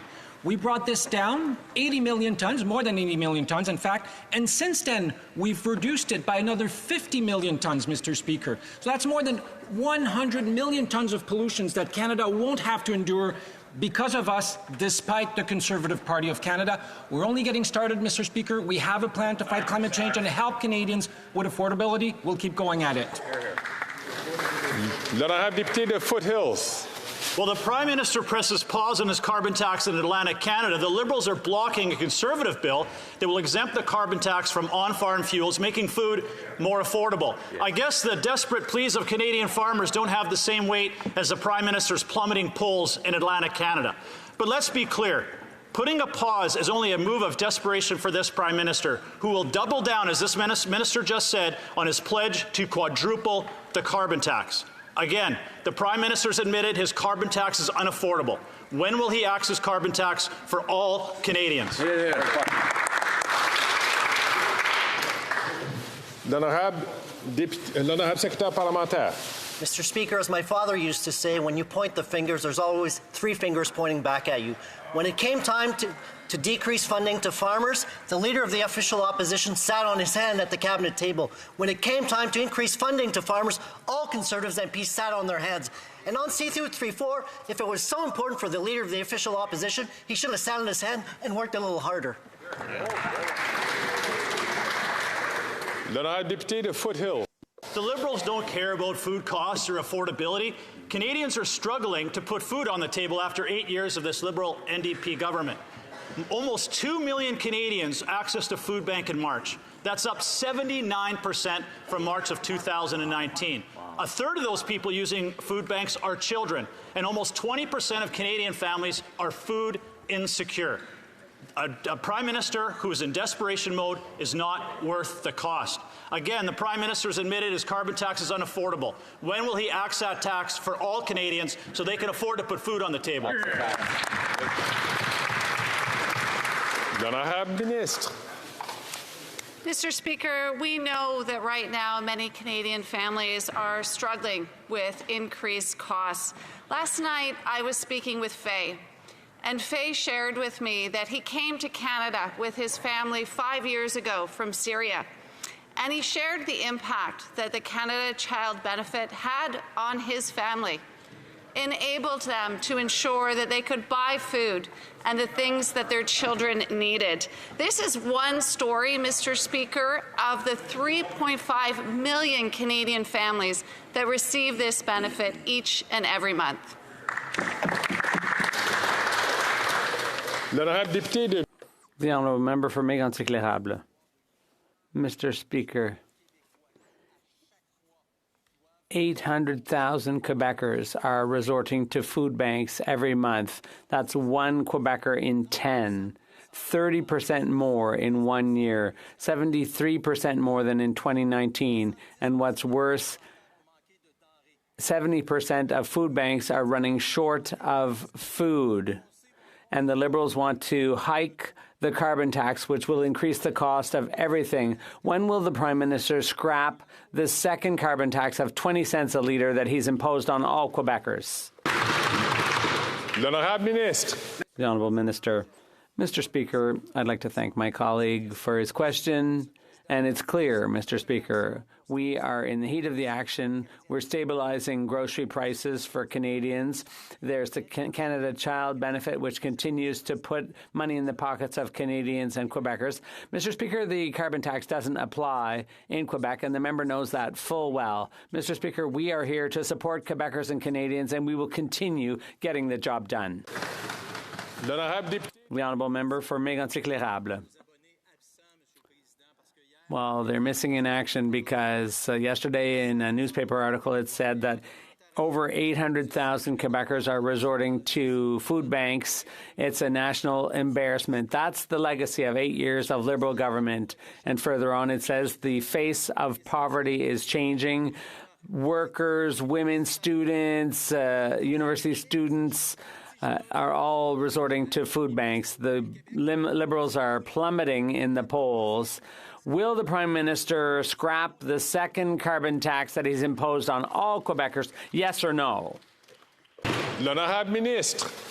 Mr. Speaker, once again, on this side of the House, we recognize that many Canadian families are facing challenges. Just last week, I had the opportunity to visit the Eden Food for Change in the riding of Mississauga Erin Mills. And that institution, that organization, helps to feed individuals each and every day. Through the Community Services Recovery Fund, we've put $400 million into these community organizations to help address these problems. L'honorable député de Saint-Jean. The honourable member for Saint-Jean. Mr. Speaker, Radio-Canada revealed that the Liberals are considering revising downward immigration thresholds for 2026 because of the housing crisis. The minister even confirmed he planned to say more on November 1st, but Ottawa is still reviewing its thresholds without talking to Quebec and the provinces.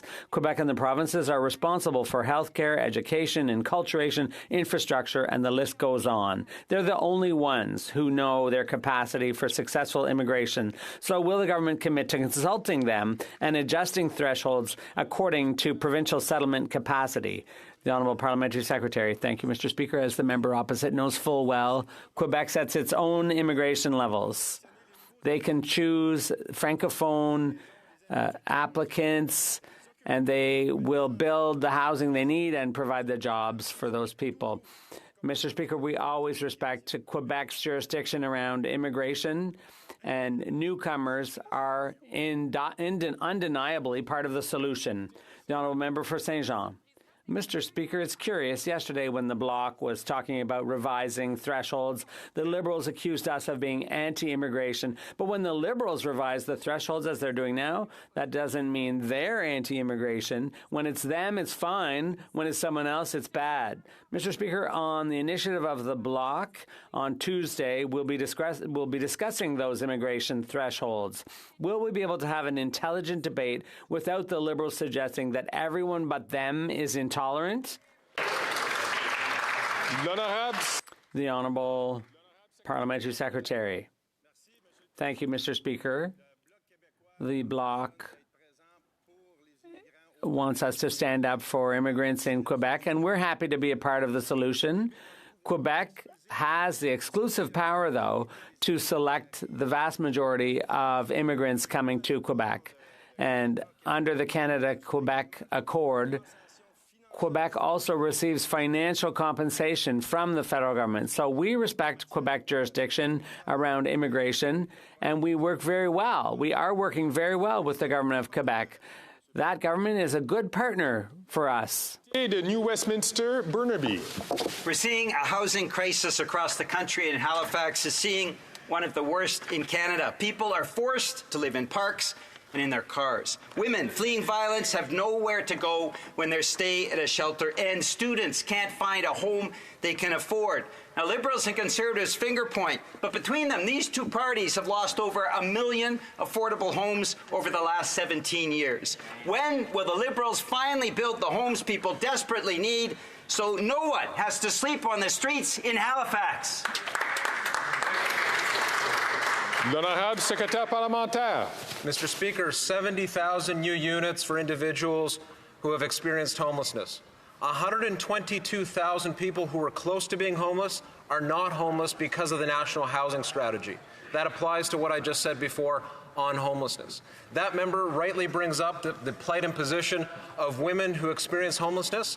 Over 400 units of shelter, either renovated or constructed through this government's investments. We have more to do. It's not an acceptable situation, but we will get it done. L'honorable député de New Westminster, Burnaby. The Liberals say they're not making things worse, but they're certainly not making things better.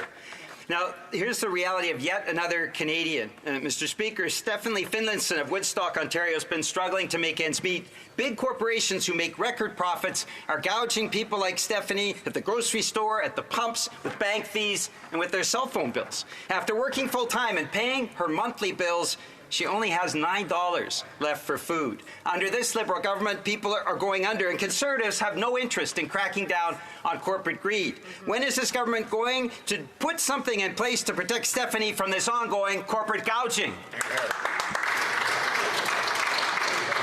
L'honorable secrétaire parlementaire. Thank you to the honourable member for the question. While our government is stepping up to fight inflation and alleviate the pressures in our economy to address the affordability challenges that Canadians are under, we see the Conservatives shudder at even the thought of standing up to corporations. We brought them to the table. They've produced action plans. We're updating our competition laws, and I wish all members of this House would get on side and vote in support of our Affordability Act. L'honorable député de South Shore St. Margaret's. A year ago, the Liberal MP from St. John's East, in a show of great compassion to Atlantic Canadians, said he was sick and tired about hearing from people complaining about the cost of heating. Then he said he and his fellow Liberals voted against removing the carbon tax from home heating. And after 8 years, NDP Liberals now admit the carbon tax is hurting people and it's not worth the cost. Will the Prime Minister admit the pain he has caused and axe the entire carbon tax? L'honorable secrétaire parlementaire.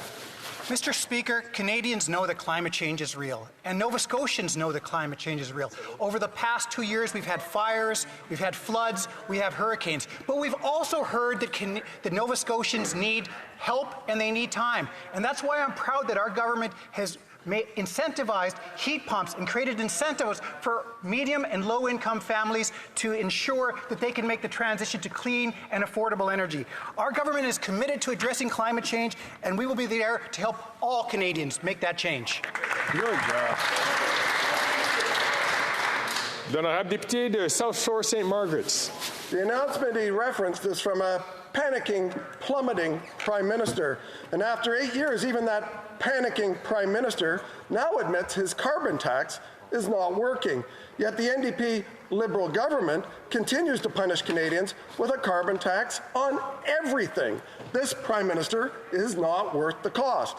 1,000 people last night in Nova Scotia demanded the Liberals axe the tax.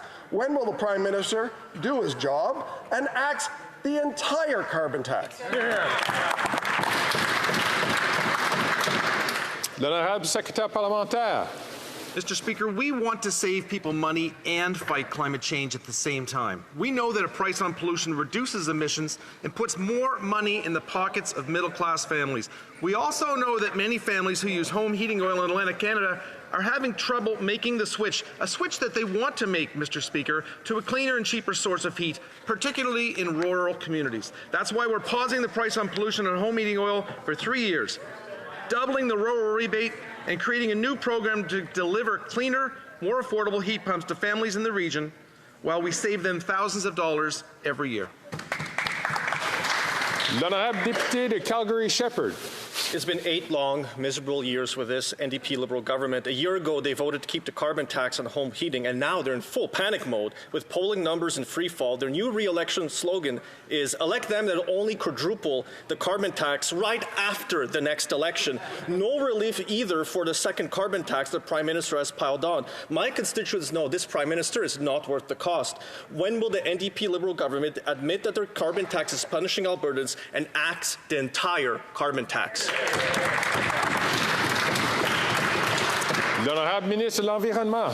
Thank you, Mr. Speaker. What we announced yesterday is that we were going to double the rural top-up for Canadians who benefit from the implementation of carbon pricing. We will also, through a pilot project, make it free for Atlantic Canadians who want to switch to heat pumps, which will enable them to save $2,000 per year, Mr. Speaker. What is it the Conservatives don't like about it? I'll tell you what they don't like about it.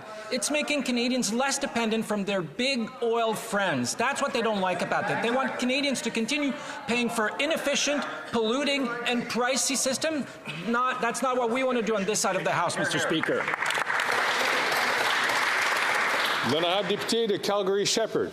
It's obvious that side is in panic mode because of falling polling numbers. So they're serving us election gimmicks. This week's food bank report says that 1 in 6 Canadians are working hungry. They're working and are going to the food bank. Herman in my riding tells me he's been going to the food bank for almost 2 years. So does his brother and 2 of his friends. Another constituent told me he's okay. He's only skipping 1 meal a day and he's having cereal for the 2 other days. Herman and my constituents know this. The Prime Minister is not worth the cost. When will the NDP Liberal government treat Albertans fairly and axe the entire tax so they can put food on their dinner tables? L'honorable secrétaire parlementaire. Well, Mr. Speaker, it's hard to take these champagne Conservatives seriously as they continue to stand up in this House and speak to the hardships that Canadians are feeling, while every step of the way they oppose the very measures that our government has consistently put forward to help the most vulnerable. Measures like the Canada Child Benefit offering families hundreds of dollars per month to support their children, and childcare, which is saving families hundreds of dollars per month. Instead of weaponizing Canadians' hardship for political gain, perhaps they could consider supporting real measures that help Canadians, like the Affordability Act. Before I proceed to the next question, I would ask all members on all sides of the House to please keep your comments to the time that you're recognized and you have the floor, so that all members can listen to the questions and to the answers. The honourable member from Prince George, Peace River, Northern Rockies. Thank you, Mr. Speaker. Mark is a local grocery store owner in Dawson City. Mark has seen his already high shipping costs get slapped with a 94% fuel surcharge because of this Prime Minister's carbon tax. A dozen eggs is $8. A pound of butter is $9. And get this, a kilogram of cheese is $30. Yukoners know they simply can't afford this Prime Minister any longer. Will this NDP Liberal government finally stop punishing Yukoners and axe their carbon tax? L'honorable ministre de l'Environnement. Thank you, Mr. Speaker. The Canada Energy Regulator estimates that wind power will provide about 30% of total Canada's supply in 2050, compared to less than 6% in 2021. Now, according to a recent study by the Public Policy Forum, offshore wind could be for Atlantic Canada what, and I quote, oil was for Texas or hydropower for Quebec. This is transformational for Atlantic Canada. I think a lot of Canadians, Mr. Speaker, are wondering why is the Conservative Party opposing the development of clean, renewable energy for Atlantic Canadians and, in fact, for all Canadians, Mr. Speaker? For the question, Minister. L'honorable député de Prince George, Peace River, Northern Rockies. Thank you, Mr. Speaker. Despite this Prime Minister's fancy photo ops yesterday, Yukoners are facing a cold winter where they have to decide between keeping their kids warm or keeping them fed. Carbon tax is causing transportation costs to double and food prices to skyrocket. Instead of making it better for struggling Yukoners, this NDP Liberal government is making it worse. After 8 years, this Prime Minister simply isn't worth the cost. Yukoners want to know, will they end in its entirety the carbon tax? When? L'honorable ministre. Mr. Speaker, I respect the honourable member across the way speaking for the people of Yukon. We have a fantastic member of Parliament on this side that actually represents the Yukon. And Mr. Speaker, I can tell you that the investments that we are making in that territory are transformational investments in our tourism industry, in making sure that we have climate resiliency. Mr. Speaker, what the Conservatives have against climate change is the fact that they don't believe in it. They ran on a policy to actually fight climate change. Now they're under new management. They don't care. We're due. We're going to fight climate change for Yukoners and all Canadians. The honourable member for Terrebonne. Mr. Speaker, once again, this government is going it alone, threatening the survival of 250,000 businesses. Everyone's asking the government to defer repayment of the CEBA loans for another year. The premiers of Quebec and the provinces, the National Assembly, unanimously, the Federation of Independent Business, the Restaurant Association, everyone's on the same side, the entrepreneurs' side, except the federal government. When will they stop stubbornly standing alone against the world and offer the deferrals everyone's asking for? The Honourable Parliamentary Secretary. Mr. Speaker, and I'd like to thank the member opposite for her question and her continuous advocacy for small businesses across Canada.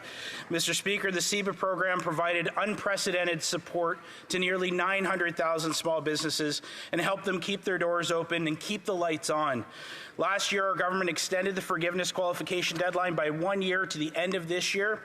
We know times are still tough for small businesses, Mr. Speaker, and that's why we recently announced a full 1 year extension on the term loan repayment. We will continue to be there for small businesses throughout Canada, Mr. Speaker. Thank you. The honourable member for Terrebonne. Mr. Speaker, repeating what the government has done in the past won't stop any of the 250,000 businesses threatened with bankruptcy in 2024. No one's attacking their record. Everyone's asking what they're going to do today. They need to open up a direct channel of communication with small businesses to offer them personalized solutions and a reasonable extension. The solution is in their hands. What are they going to do today to avoid a wave of bankruptcies? What's the government going to do today? L'honorable secrétaire parlementaire. Thank you again, Mr. Speaker. Look, the bottom line is that we've been listening to businesses across the country. And if you're a small business and you do not currently have the funds to repay your CEBA loan, you now have 3 years to repay it in full. The additional flexibility that we announced is significant support for small businesses who might still be struggling to make ends meet, Mr. Speaker. The CEBA program delivered more than $49 billion to nearly 900,000 small businesses. Mr. Speaker, we're going to continue to support small businesses as we all recover from the pandemic. Thank you. L'honorable député de Regina, Wisconsin. Mr. Speaker, a report released this week by Food Banks Canada shows that more Canadians are relying on food banks than at any time since 1989. And it's no surprise. The carbon tax applies to the farmers who grow the food, the truckers who truck the food, and the grocers who refrigerate the food. Clearly, this Prime Minister is not worth the cost. Mr. Speaker, after 8 long years, will this Liberal NDP government finally completely cancel its inflationary carbon tax? The Honourable Parliamentary Secretary. Well, Mr. Speaker, our government has demonstrated through action that we really care about the struggles that Canadians are facing but it's hard to take these Johnny-come-lately Conservatives seriously. When the UN Special Rapporteur on the right to food came to Canada in 2012, he documented that 55% of households on social assistance were food insecure, and said it was the inadequacy of social protections that led to the burden on the food banks. So what did the Conservative Harper Conservatives do, Mr. Speaker? The Conservatives fed Canadians a nothing burger for almost a decade. So they're reckless and irresponsible, and it's just not worth the risk. The honourable member from Chatham-Kent, Leamington. Mr. Speaker, 1 year ago, the Liberal MPs voted to keep the carbon tax on home heating. Yesterday, the Prime Minister flip-flopped. Why? Polling numbers. Yesterday's announcement of the pause on the carbon tax on home heating won't help 97% of Canadians. Canadians can see this for what it is. After 8 years, this NDP Liberal government is just not worth the cost. The common sense Conservative promise is simple. No gimmicks, no temporary measures. Will the panicking, plummeting Prime Minister admit he cares more about polls than Canadians, and will he now axe the entire carbon tax? Well, thank you very much, Mr. Speaker, and I thank the honourable member for his questions. But look, he ran on a plan to actually fight climate change and then threw it out the window when they got a new chief executive officer for their party. I can tell you, Mr. Speaker, all they want to do is take us back to a time when polluters could actually pollute for free. And Mr. Speaker, our plan is going to allow Atlantic Canadians to shift from a high GHG fuel to a solution that is actually going to lower GHGs in perpetuity. That means for the Conservatives, Mr. Speaker, forever. We're going to keep fighting climate change. They can keep complaining that we're actually doing the right thing on behalf of Canadians. The honourable member for Louis Saint Laurent. The Liberal carbon tax does have an impact in Quebec. The second Liberal carbon tax will cost up to 20 cents a litre more for gas, and all this with Bloc support. More money in Ottawa and less money in Quebecers' pockets. After 8 years of Liberal government, 1 Quebecer in 10 is resorting to food banks. The Liberals with the Bloc want to create a new tax when people in Quebec are suffering. The Honourable Minister.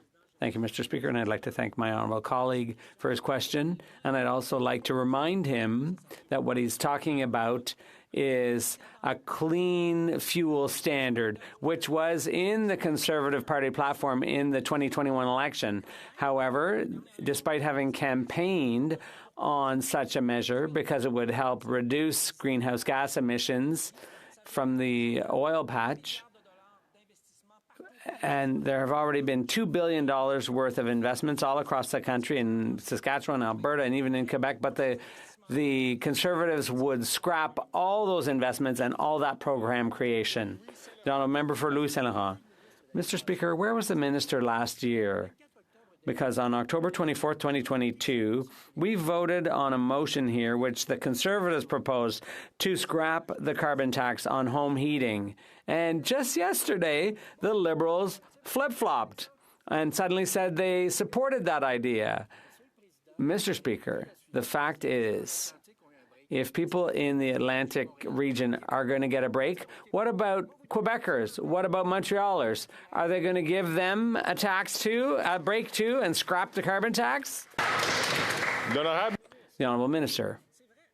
It's true, Mr. Speaker. It's hard to follow all the information about climate change, and I can understand why my friend opposite is a bit confused. So the clean fuel standard applies all across Canada.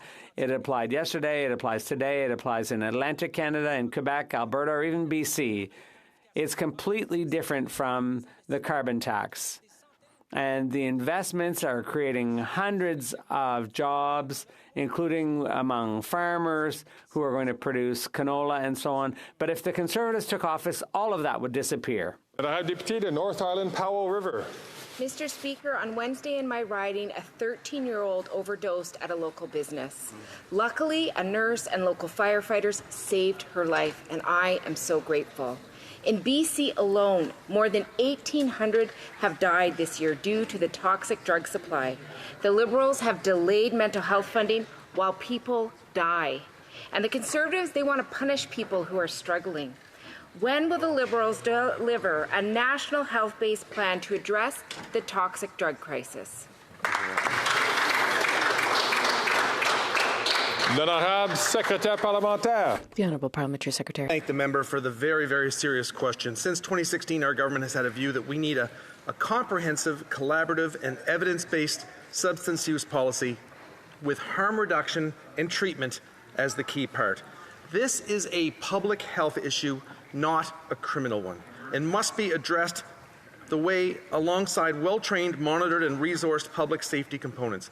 People who are struggling, Mr. Speaker, need everyone at the table, everyone in this room. Federal government working with provinces and territories on a system that includes health and mental health term services. Thank you, Mr. Speaker. L'honorable député d'Edmonton Strathcona. Mr. Speaker, leaked emails from Global Affairs Canada revealed that the government has no plan for over 400 Canadians desperately trying to flee Gaza and hundreds more in the West Bank. In Gaza, they have no food, they have no water, and the hospitals are crumbling. The Minister and the Prime Minister have no answers for Canadians, and they refuse to call for an end to Israel's siege and a full ceasefire. What's the plan to evacuate Canadians out of Gaza and the West Bank? How many Canadians and Palestinians will die before the Liberals call for a ceasefire? L'honorable ministre du Développement International. The Honourable Minister for International Development. Top priority has always been and will always be the safety and security of Canadians. We continue to call for the immediate release of all hostages and demand that they be treated in accordance with international law. We've also sent a team of experts to the region to support the work of securing their release. With respect to the larger number of Canadians who are trying to evacuate from Gaza, myself, the Foreign Affairs Minister, and our Prime Minister have been doing everything that we can to work with our partners in the region and beyond to enable them to evacuate safely and securely from Gaza. L'honorable député de St. John's East. Mr. Speaker, when Canadians needed support during the pandemic, community organizations and charities stepped up to provide crucial assistance. Now, many of them are having difficulty generating revenue, managing increased costs and demand for services, and attracting and retaining paid staff and volunteers. Can the Minister of Families, Children and Social Development update Canadians on the progress that has been made to support these organizations? L'honorable ministre. Mr. Speaker, through the Community Services Recovery Fund, nearly 5,500 organizations nationwide have been funded. In the members' riding of St. John East, that means groups like the Association of New Canadians is now better able to support newcomers. The Food Producers Forum, Bell Island Community Food Bank, and the Newfoundland and Labrador Food Umbrella can continue feeding their community. These are local groups, Mr. Speaker, that are making a real difference in St. John's East. L'honorable député de Parry-Sound-Muskoka. This NDP Liberal government's inflationary spending is making everything more expensive, proving once again that the Prime Minister is just not worth the cost. Food Banks Canada has reported that in March of this year, almost 2 million Canadians visited food banks. That's a 78.5% increase since March of 2019. Rent has doubled, mortgages have doubled, and the number of Canadians needing food banks is skyrocketing. So when will this coalition government end their wasteful inflationary spending so Canadians can afford to eat? L'honorable secrétaire parlementaire. Mr. Speaker, every day in this House, Conservatives stand up and talk about the lineups at our food banks as if food security in this country or food insecurity just became a thing. While our government created the first ever national food policy for Canada, invested in the local food infrastructure fund, invested over $100 million on food security organizations during COVID-19, and advanced social protections that lifted 2.7 million Canadians out of poverty, what did the Stephen Harper Conservatives do, Mr. Speaker? Nada. Nothing. Zilch. So if the Conservatives have finally woken up to the fact that food security is a need in this country, they can vote for the Affordability Act. The honourable member from Parry-Sound-Muskoka. Well, Mr. Speaker, we know that food insecurity is not a new thing. It's only been getting worse under this Liberal NDP coalition. In fact, 67% of those using food banks this year were living in market rental housing and paying so much they couldn't afford groceries. What's worse is children now make up 33% of food bank clients. So the NDP Liberal talking points and photo ops are clearly not working. So when would they end their inflationary spending so we can keep roofs over our heads and kids out of food banks? L'honorable secrétaire parlementaire. Thanks, Mr. Speaker. The UN Special Rapporteur on the Right to Food reported as many as 4.3 million Canadians were food insecure in 2011 and said, and I quote, "A growing number of people across Canada are unable to meet their basic food needs." That was in the dark era of the Conservatives for almost a decade, where food insecurity continued to get worse and worse and worse. So I don't know when the Conservatives finally woke up and realized that this was a major issue in this country, but they did nothing for over a decade. So here we are addressing the issue, lifting 2.7 million Canadians out of poverty. I wish they would get on board and do something for once to actually support Canadians. L'honorable député d'Edmonton, Wetaskiwin. Mr. Speaker, the disastrous Trudeau economic legacy, 14 deficits in 15 years in the 70s and 80s, led to untold devastation for Canadian families and massive cuts to Canadian healthcare spending and critical federal programs for seniors and families. After 8 more long years, that family legacy has now resulted in 20 consecutive deficit budgets under Prime Minister Trudeau and his son. That family legacy is definitely not worth the cost. Some are now saying that we will spend more on interest payments this year than we do on the Canada Health transfer. Is that true? L'honorable ministre. Speaker, maybe the honourable member from the south of Edmonton forgot or had amnesia over the 10 dark years under the Harper government. And quite frankly, he is one of the silent Conservative voices, 30 silent Conservative voices, MPs all from Alberta, Mr. Speaker, saying nothing about Danielle Smith's reckless and irresponsible attempt to take Albertans out of the CPP. Is he happy to scare seniors in his riding? Is he happy to destabilize CPP for the country, Mr. Speaker? Shame on him and his whole party for being silent and scaring Alberta and Canadian seniors. L'honorable député d'Edmonton, Wetaskiwin. Mr. Speaker, when each faced a global crisis, our governments definitely took distinctly different routes. Our Conservative government ran targeted, time-limited deficits and laid out a timeline to get back to balance by 2015, which we did. This Liberal Prime Minister, on the other hand, announced that the crisis was an opportunity to reimagine our economy and embarked on a wild-eyed experiment that has our country teetering on the edge of financial devastation. My question again, will this government spend more this year on interest than we do on the Canada Health transfer? Yes or no?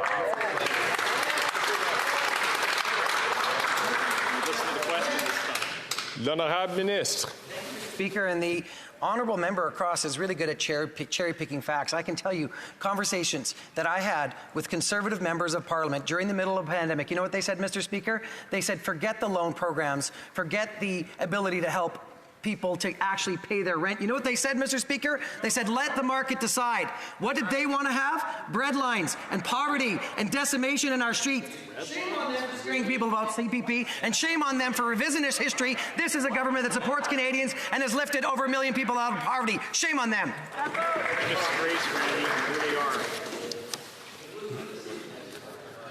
L'honorable député de Abitibi-Bay James, Nunavik, EU. Monsieur le Président, 862. Mr. Speaker, 872,000 Quebecers had to turn to food banks this year. A shocking number. This government absolutely must help these people who can no longer feed their families. During the election, the Liberals promised $1 billion over 5 years to fund school lunches. I wrote to the Minister of Finance to remind her of this promise, which has yet to be fulfilled. To date, there's been no response. With 1 in 10 Quebecers relying on food banks, will the minister keep her promise and spend that money on feeding children?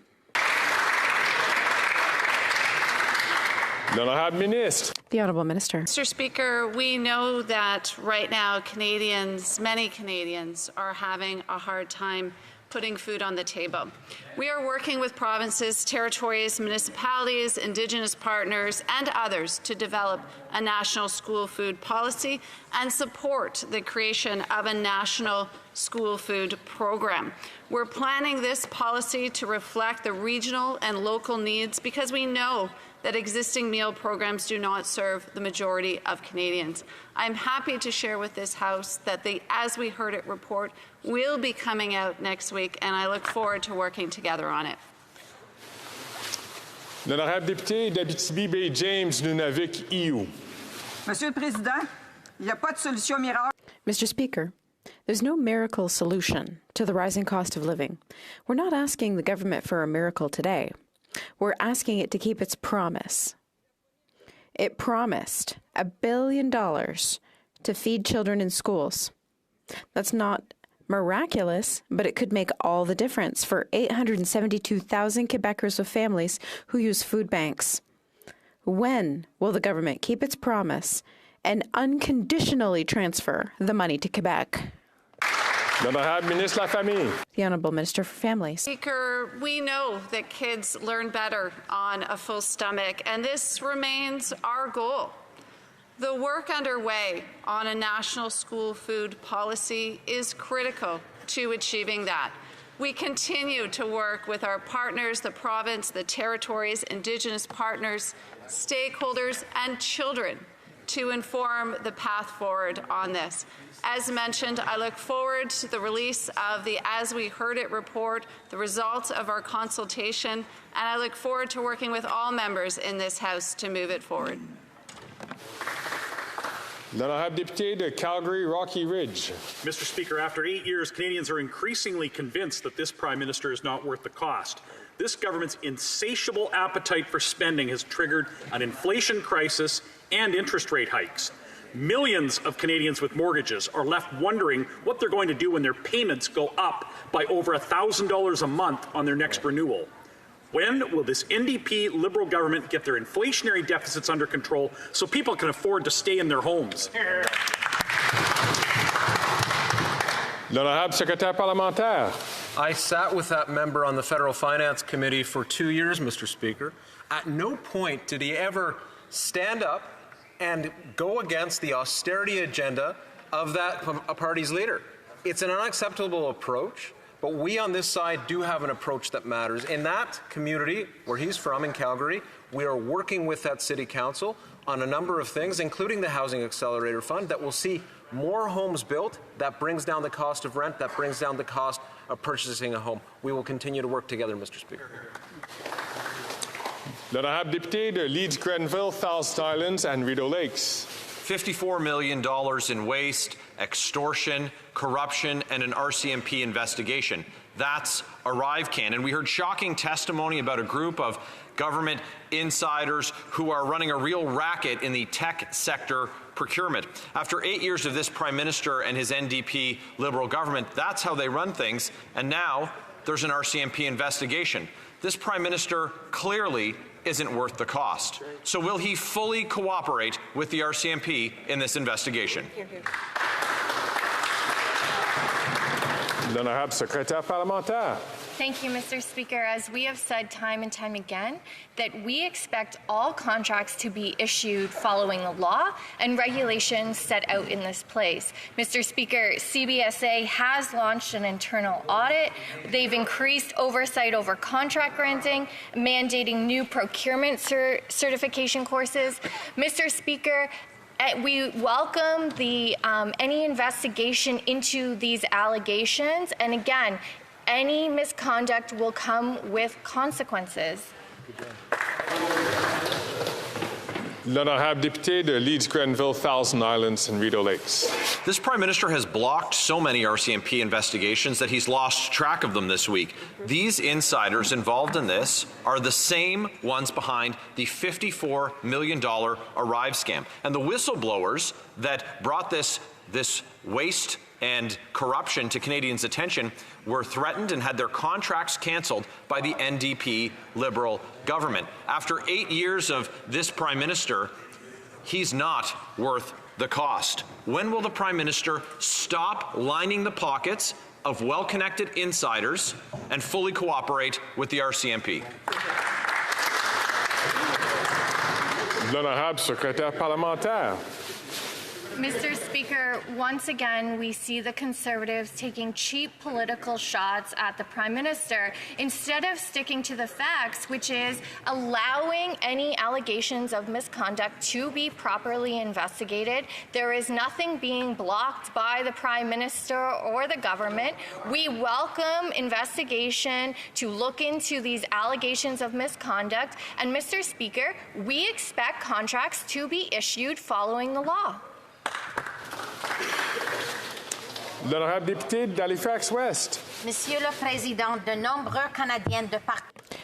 Many Canadians across the country are worried about their future. Groceries are more expensive. Housing and basic amenities cost more too. Among them are many students and recent graduates who are just starting out in life. They face uncertain times and inflation with few savings to fall back on. Can the Minister of Employment and Workforce Development tell us what the government is doing on a practical level to help students and recent graduates put money aside to get a good start in life? The Honourable Minister. I want to thank my colleague for Halifax West for her hard work. Our government understands full well that students and recent graduates need support, and that's exactly what we're doing. We recently announced that interest on Canada student loans would be forgiven. This would save young people nearly $410 a year. Our government has always been there for Canadians. I'd like to remind you that the Conservatives voted against this measure. What a shame. Then I have député de Kelowna Lake Country. Mr. Speaker, new information was just revealed that the Prime Minister's office refused to release documents to the RCMP during their SNC-Lavalin investigation. Wow. At the Ethics Committee, MPs were in the room, the RCMP Commissioner was in the room, ready to testify on the RCMP's obstruction of justice investigation into the Prime Minister's SNC-Lavalin scandal. Then the NDP Liberal government abruptly shut down the Ethics Committee before the RCMP Commissioner could testify.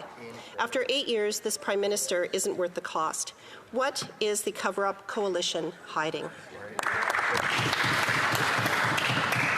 The Honourable Parliamentary Secretary. Mr. Speaker, I have to admit, after yesterday's performance, I'm surprised the Conservatives would dare go down this road in dealing with the fact that they had 26 opportunities to move a motion to bring forward the RCMP to committee, but instead they choose to use that as a political ploy to block the study of looking into a lobbyist-paid trip by 5 Conservatives, including $1,800 worth of champagne. A bill, $1,200 oyster bar bill. Mr. Speaker, talk about cover-up. Yeah.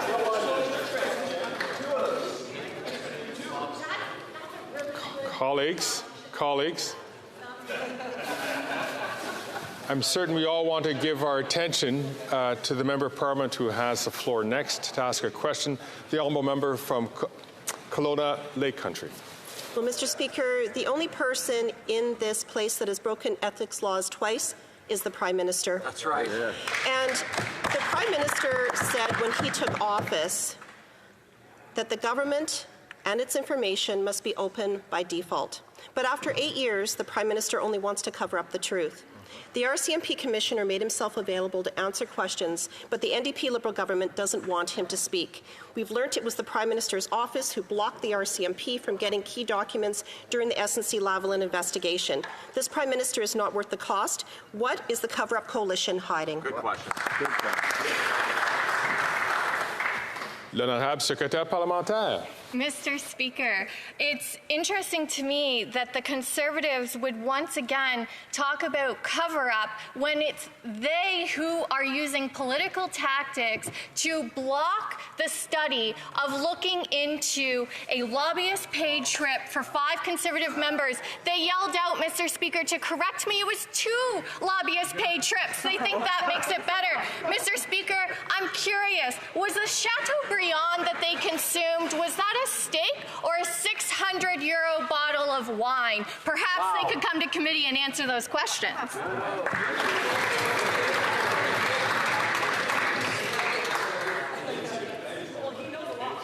Colleagues.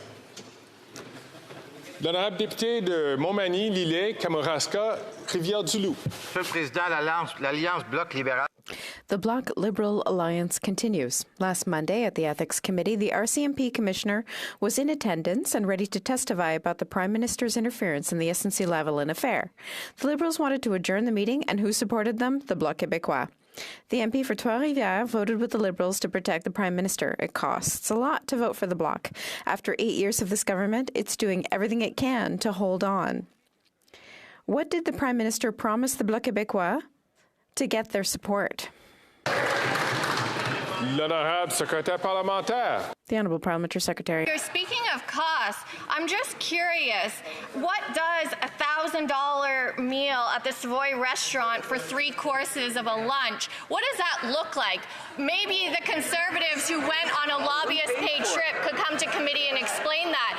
Instead, Mr. Speaker, they are bringing up a case that the RCMP has considered closed for years as a way to block from the committee studying the exorbitant champagne taste that Conservatives seem to have.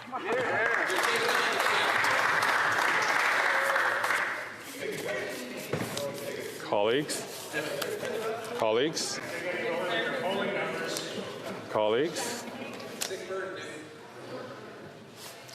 L'honorable député de Lac-Saint-Louis.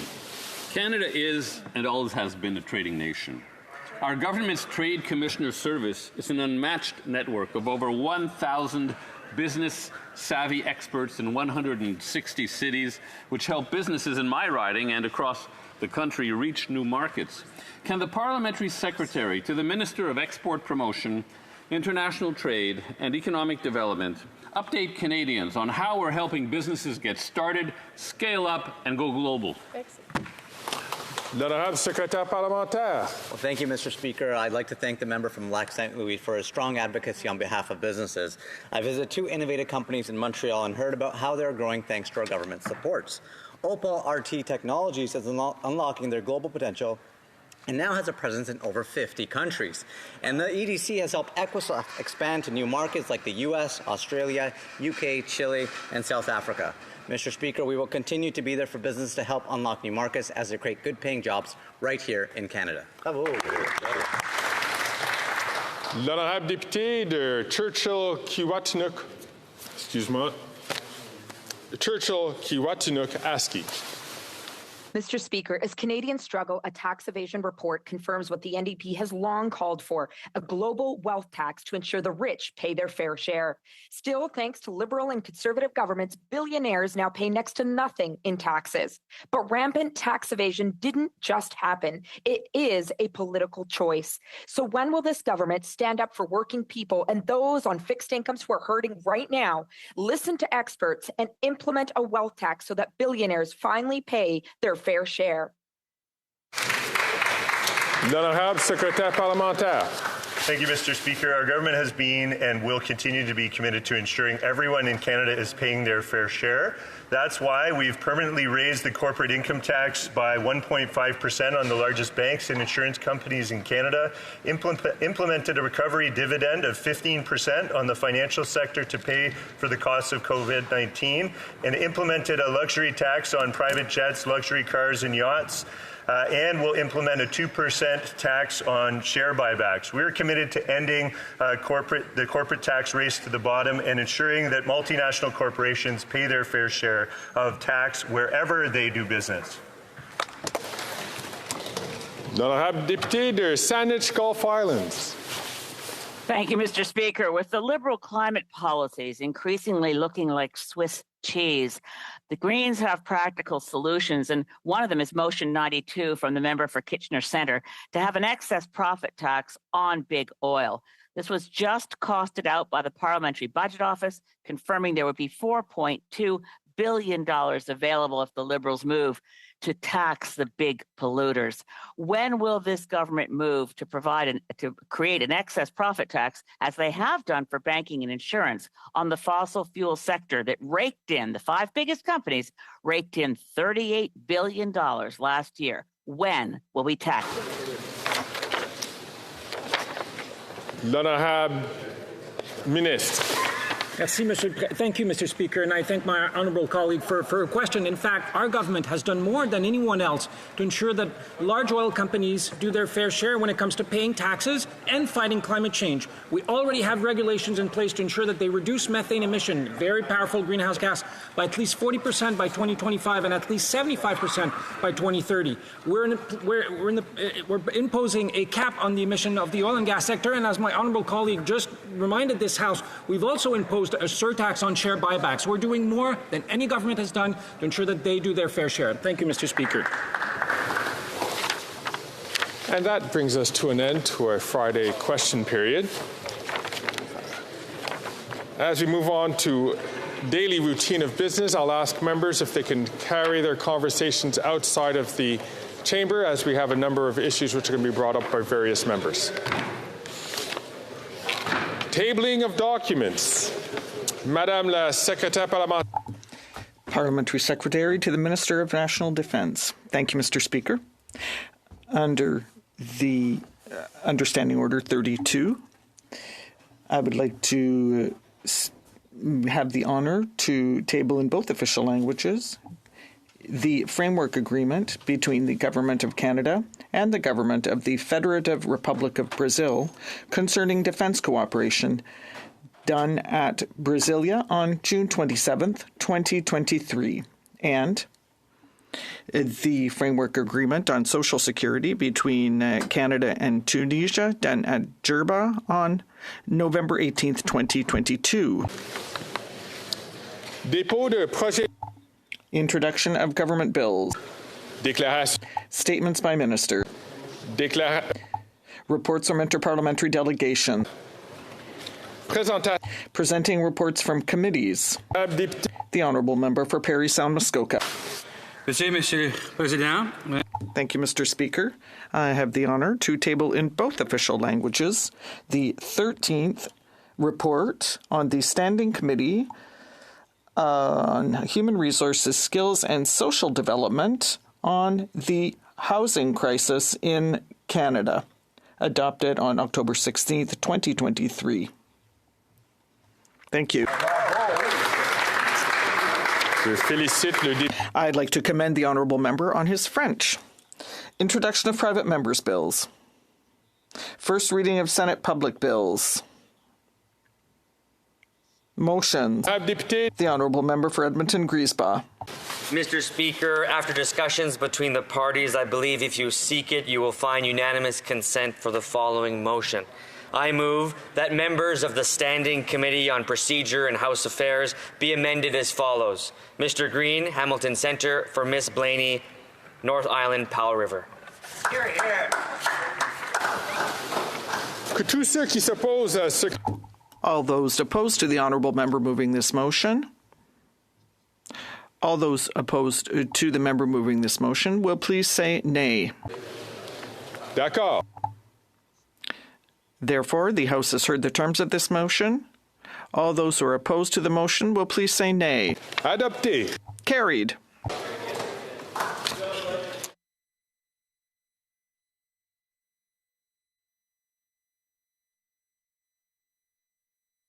The Honourable Parliamentary Secretary. Thank you, Mr. Speaker.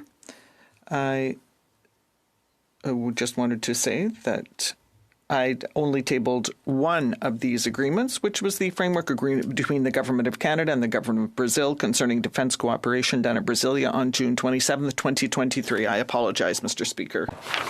D'accord. Merci beaucoup. Thank you. Presenting petitions. The Honourable Member for Saanich Gulf Islands.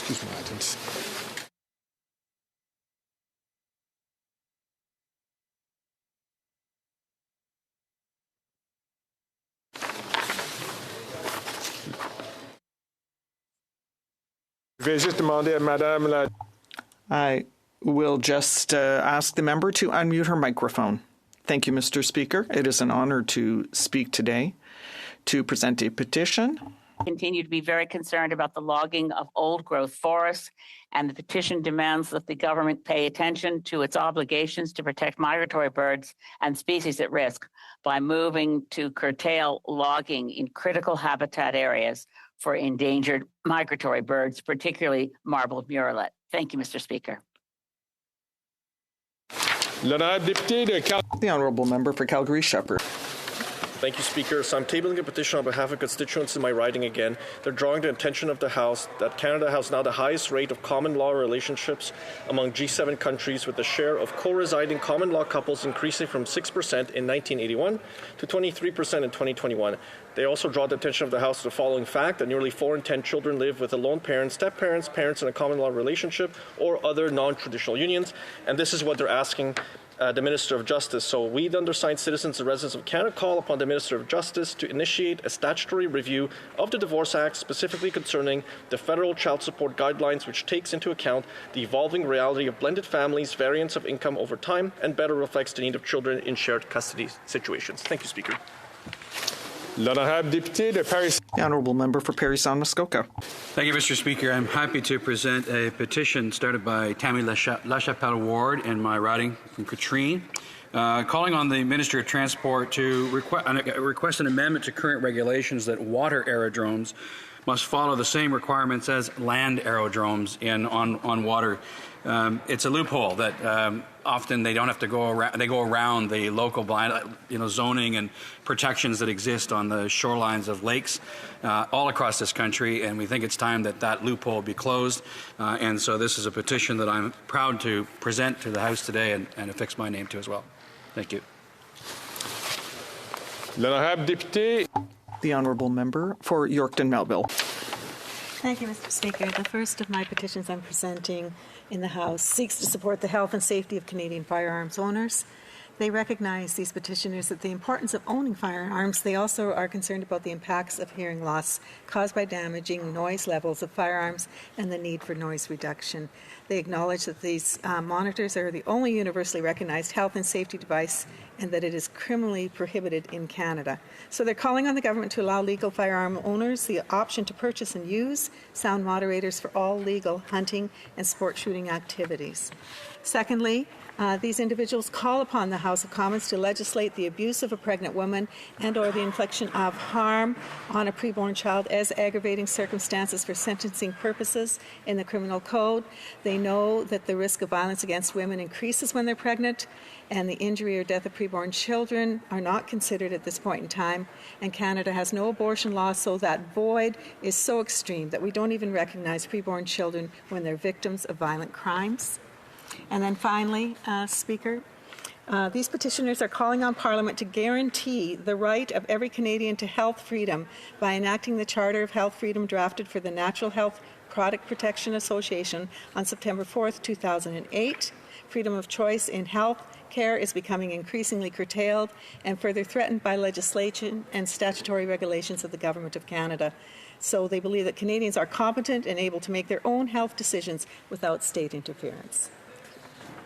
The Honourable Member for Bow River. Mr. Speaker, I rise to present this petition on behalf of my constituents in the Bow River riding. Petitioners are calling on the government to repeal medical assistance in dying for those for whom mental illness is the sole condition, and protect Canadians in struggling with mental illness by facilitating treatment and recovery, not death. Speaker, Conservatives agree that Canadians with mental illness should be treated with dignity and facilitated with treatment options they need. Recovering from mental illness is possible, and we should never give up on Canadians. Thank you, Mr. Speaker. The Honourable Member from Edmonton Manning. Thank you, Mr. Speaker. I receive a large number of correspondence from my constituents regarding Health Canada measures for the natural health product. Measures that will force many small to medium sized businesses to shut down Canadian operations and to provide less NHP options for Canadians. Therefore, we, the undersigned citizens of Canada, call upon the Minister of Health to work with the industry to modernizing labeling and adjusting Health Canada proposed cost recovery rates to accurately reflect the size and scope of the industry, and that the new regulatory changes should only be considered once the self-care framework is adjusted and backlogs are cleared. Operations are running efficiently, and then the policies and procedures in place to ensure stable operations and selection of natural health product choices continue for Canadians. Thank you, Mr. Speaker. The honourable member from Kelowna Lake Country. Thank you, Mr. Speaker. And I have a petition here today that is from residents in my riding of Kelowna Lake Country and from the surrounding region. And I know that I need to summarize. And so the petitioners state that Big White Mountain Ski Resort, or Big White Mountain Resort, is an important economic driver and employer for the region, being British Columbia's second most visited winter destination, hosting over 650,000 skier visits and over 1 million resort guests annually. And the petitioners are asking, calling for the government to implement a postal code. And there's a number of reasons why this is important. It's beneficial for the processing and accurate filing of and collecting of property taxes, accurate navigation via mapping software. It benefits tourism organizations by allowing user-generated content to be accurately labeled and geotagged, essential services such as insurance. And so the petitioners are calling upon the Minister of Public Services and Procurement to work with Canada Post and ensure that the creation of a postal code for Big White Mountain Resort is prioritized and handled in an expeditious manner. Thank you very much, Mr. Speaker. L'honorable député de Kingston and the Islands. Thank you very much, Mr. Speaker. I rise today to present a petition on behalf of Canadians who are calling to the government's attention the impacts today in Canada from climate change, with specifically flooding, wildfires, and extreme temperatures. They're highlighting the fact that addressing climate change requires a dramatic reduction in greenhouse gas emissions to limit global warming. And they're also indicating and bringing to the attention the government's commitment to cap and trade, cut emissions from the oil and gas sector to achieve net zero by 2050. They therefore call on the Government of Canada to move forward immediately with bold emissions caps for the oil and gas sector that are comprehensive in scope and realistic in nature, in achieving the necessary targets that Canada has set to reduce emissions by 2030. Thank you, Mr. Speaker. Any further petitions? Seeing none. Questions on the order paper. The Honourable Parliamentary Secretary to the House Leader. Thank you, Mr. Speaker. I would ask that all. Mr. Speaker, I would ask that all questions be allowed to stand at this time, please. Thank the honourable member. Order of the day. Resuming debate on. Projet de loi émanant du gouvernement. Government orders, government bills, commons. Resuming debate as second reading of Bill C-52, Enhancing Transparency and Accountability in the Transportation System Act. I'd like to apologize to the clerk. Resuming debate, the honourable member for Joliette. Thank you, Mr. Speaker. I'm very enthusiastically rising to speak to Bill C-52. I would like to announce from the outset that the bloc will support the bill so we can study it in greater depth at committee and possibly improve it. We understand that the bill attempts to solve various problems that have arisen in our airports since air traffic resumed. This is obviously a good thing because there's been no shortage of problems at our airports since the end of COVID-19. And this brings me to my first point, which has to do with service standards at airports and for airlines. I think the intentions here are good. We all remember, well, those of us who managed to get a federal passport to travel, we all remember the mess Canada's airports were in the summer of 2022. The government, we recall, refused to propose a plan to lift health restrictions. And why? Because rather than offer predictability to the public and to businesses, they preferred to continue to polarize the issue like the Conservatives did. As a result, when health restrictions were lifted on international travel, people rushed to airports and it resulted in chaos, flights being canceled and delayed, passengers caught sleeping on the airport floors, endless wait times at customs. And by the way, that's a federal responsibility. And all that, not to mention, of course, the appalling boarding times. Mr. Speaker, before experiencing all these problems, the Bloc had the right intuition. We warned the government that its charter of passenger rights was far from a silver bullet. Sad events have unfortunately proven us right. It has been clearly demonstrated that some companies would rather make more profits by selling more seats than their planes could even hold. They knew they wouldn't be able to keep their commitment, but they knew that many of the complaints would dry up before they ever got their day in court because of the endless delays. And in the absence of a severe punishment for these companies, some deliberately chose to be bad apples. The second key moment was last winter. There was a snowstorm that forced the cancellation of many flights. Now, of course, a snowstorm is nobody's fault. We're not going to accuse the government of controlling the weather. Especially, we're not going to give them credit for the good weather. But the fact remains that even if external events affect air travel, this shouldn't be an excuse for the airlines to absolve themselves of their responsibility to their customers, i.e. to provide them food when people are stuck waiting for hours, or hotel rooms and a return flight when customers get stuck, for example, in Mexico. Unfortunately, some airlines failed in their duties once again during that snow episode. Mr. Speaker, I'd like to refer to FlightAware for some of the data, and that they remind us that there were over 2,400 cancellations and delays between December 19th and January 4th of last year. Over 55% of Air Canada's flights were delayed over that period, but no company was perfect. A number of return flights from Mexico were canceled, and travelers got stuck there for several days, and we condemned the companies. Faulted the company for its incompetence. So there's also Via Rail. It's not just airlines, but Via Rail was singled out because passengers were stuck on a train for several hours. And there was even in one case where passengers were stuck on the train for a full day.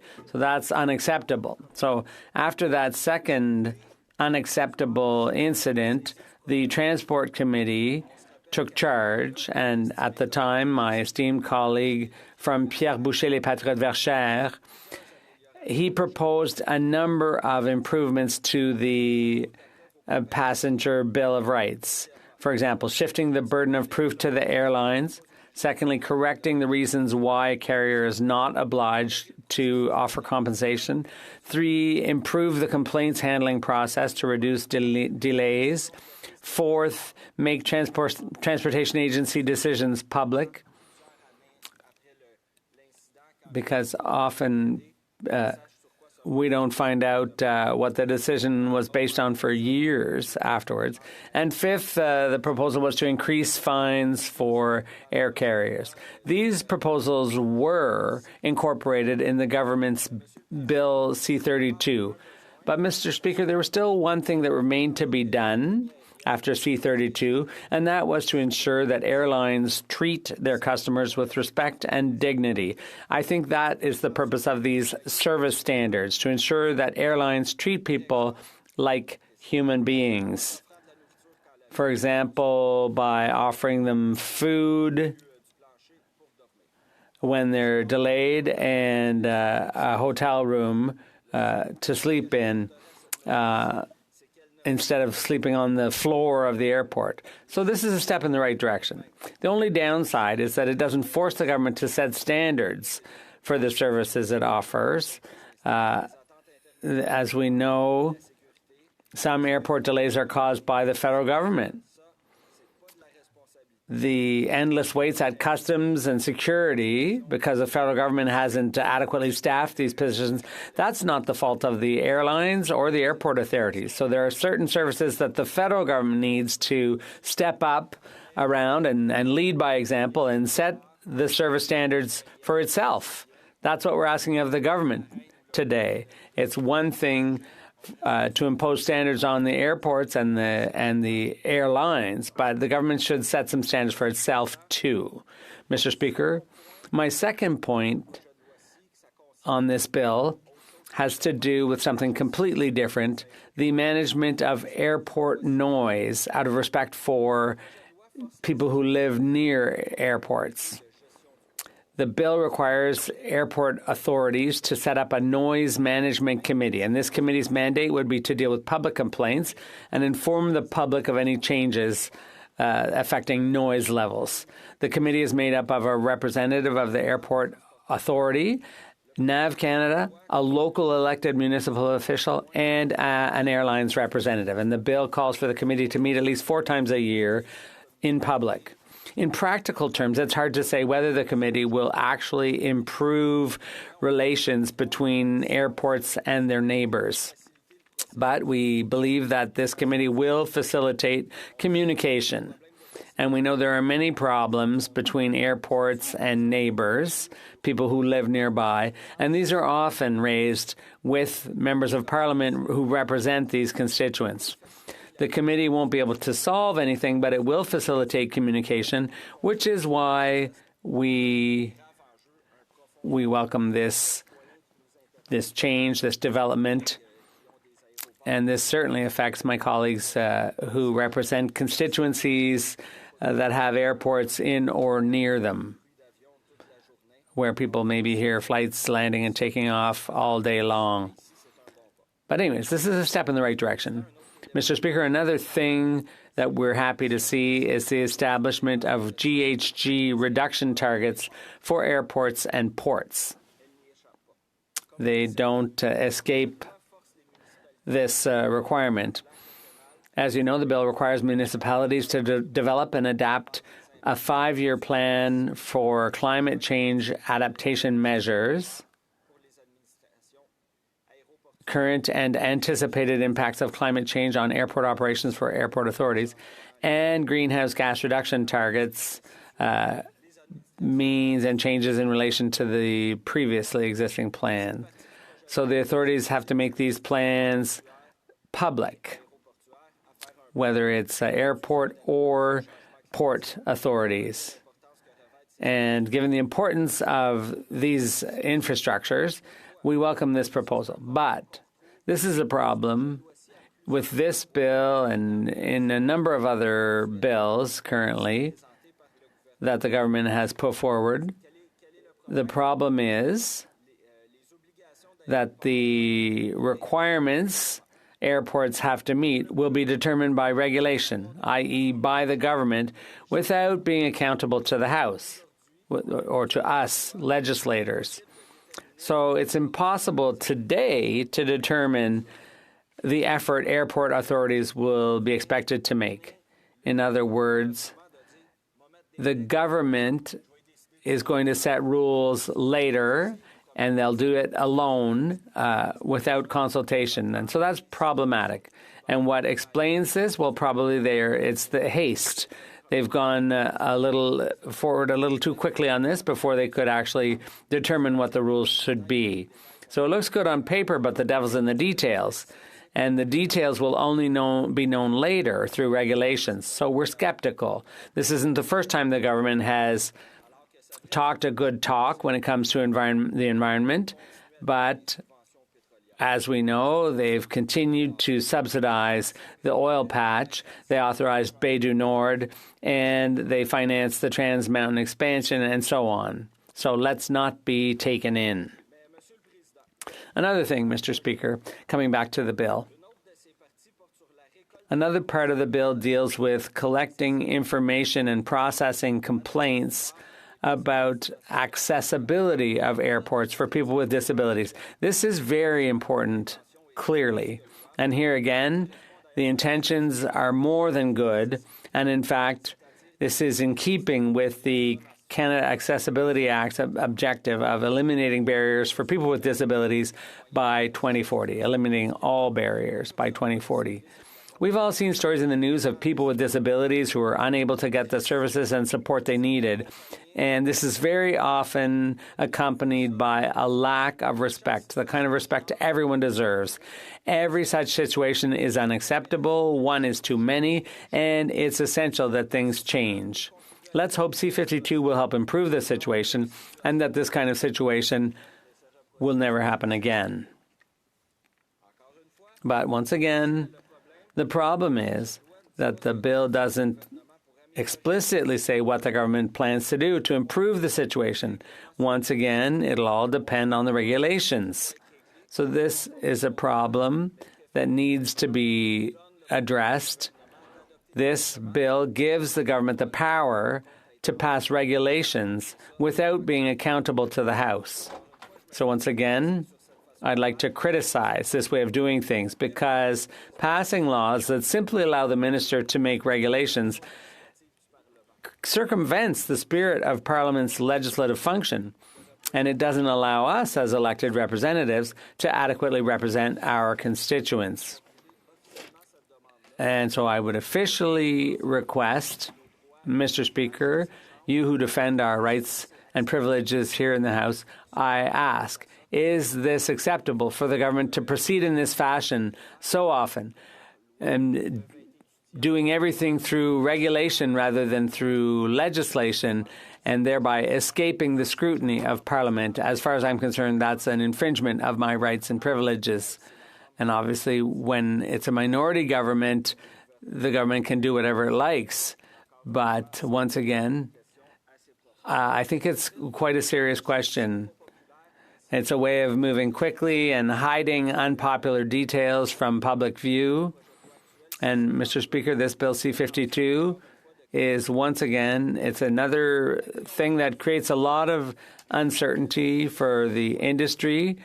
There's a lot that's made clear about the intent here, but nothing about the actual substance or the details of what might come out later in regulations. We should be able to discuss this. We should be able to discuss the timing.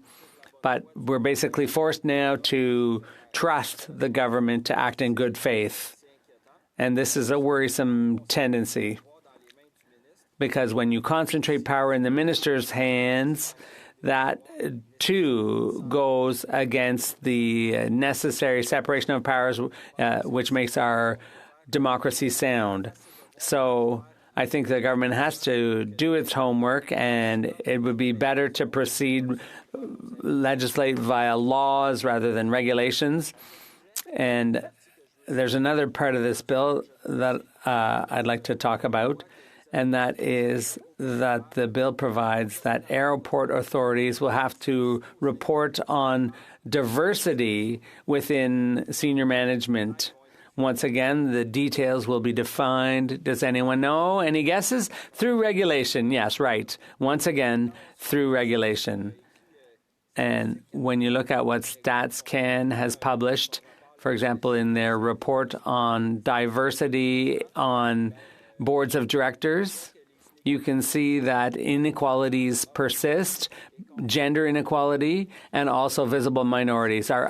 Visible minorities and women are underrepresented on boards of directors, and there are wage gaps as well. And StatsCan explains a number of factors that go into that, and that we have a duty to combat inequalities. We need to keep doing that. We need to keep up the fight. C-52 goes some of the way, part of the way. The intentions are good, but again, the details will only come out once the regulations are made. So, Mr. Speaker, there are a lot of other things I would like to address, including criticisms of Part 3 of the bill and changes to port fees. In Part 3 of the bill, there are amendments to the Canada Marine Act, for example, and changes to the fee structures. And there's a list of principles that are set out that port authorities have to abide by. And that part of the bill also deals with complaints that could be made under that part of the bill. So we have some things that we'd like to discuss at committee, some clarifications and so on. For example, there's a method of calculation that's referred to in Part 3. Well, we have questions about the need for that and the justification for that principle. And there's also point C that talks about fees, a reasonable level of the fees.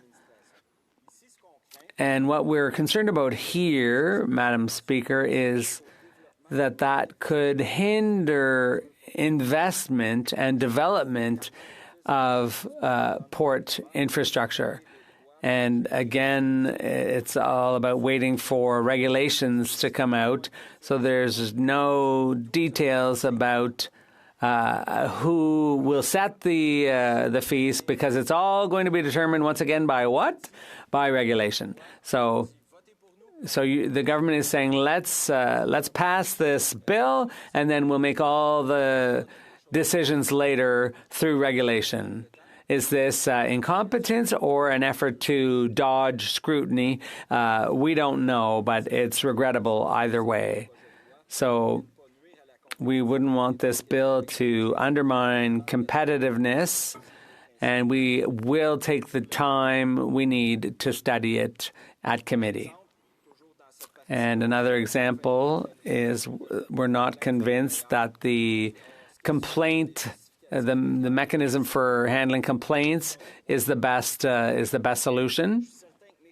I'm sure my colleagues will delve into these issues in greater detail in future speeches, but I just wanted to say, Madam Speaker, that true to form, the Bloc Québécois will take the time it needs to study this bill at committee and to improve it, and our core concern will always be that this bill should be beneficial. It should improve the daily lives of Quebecers.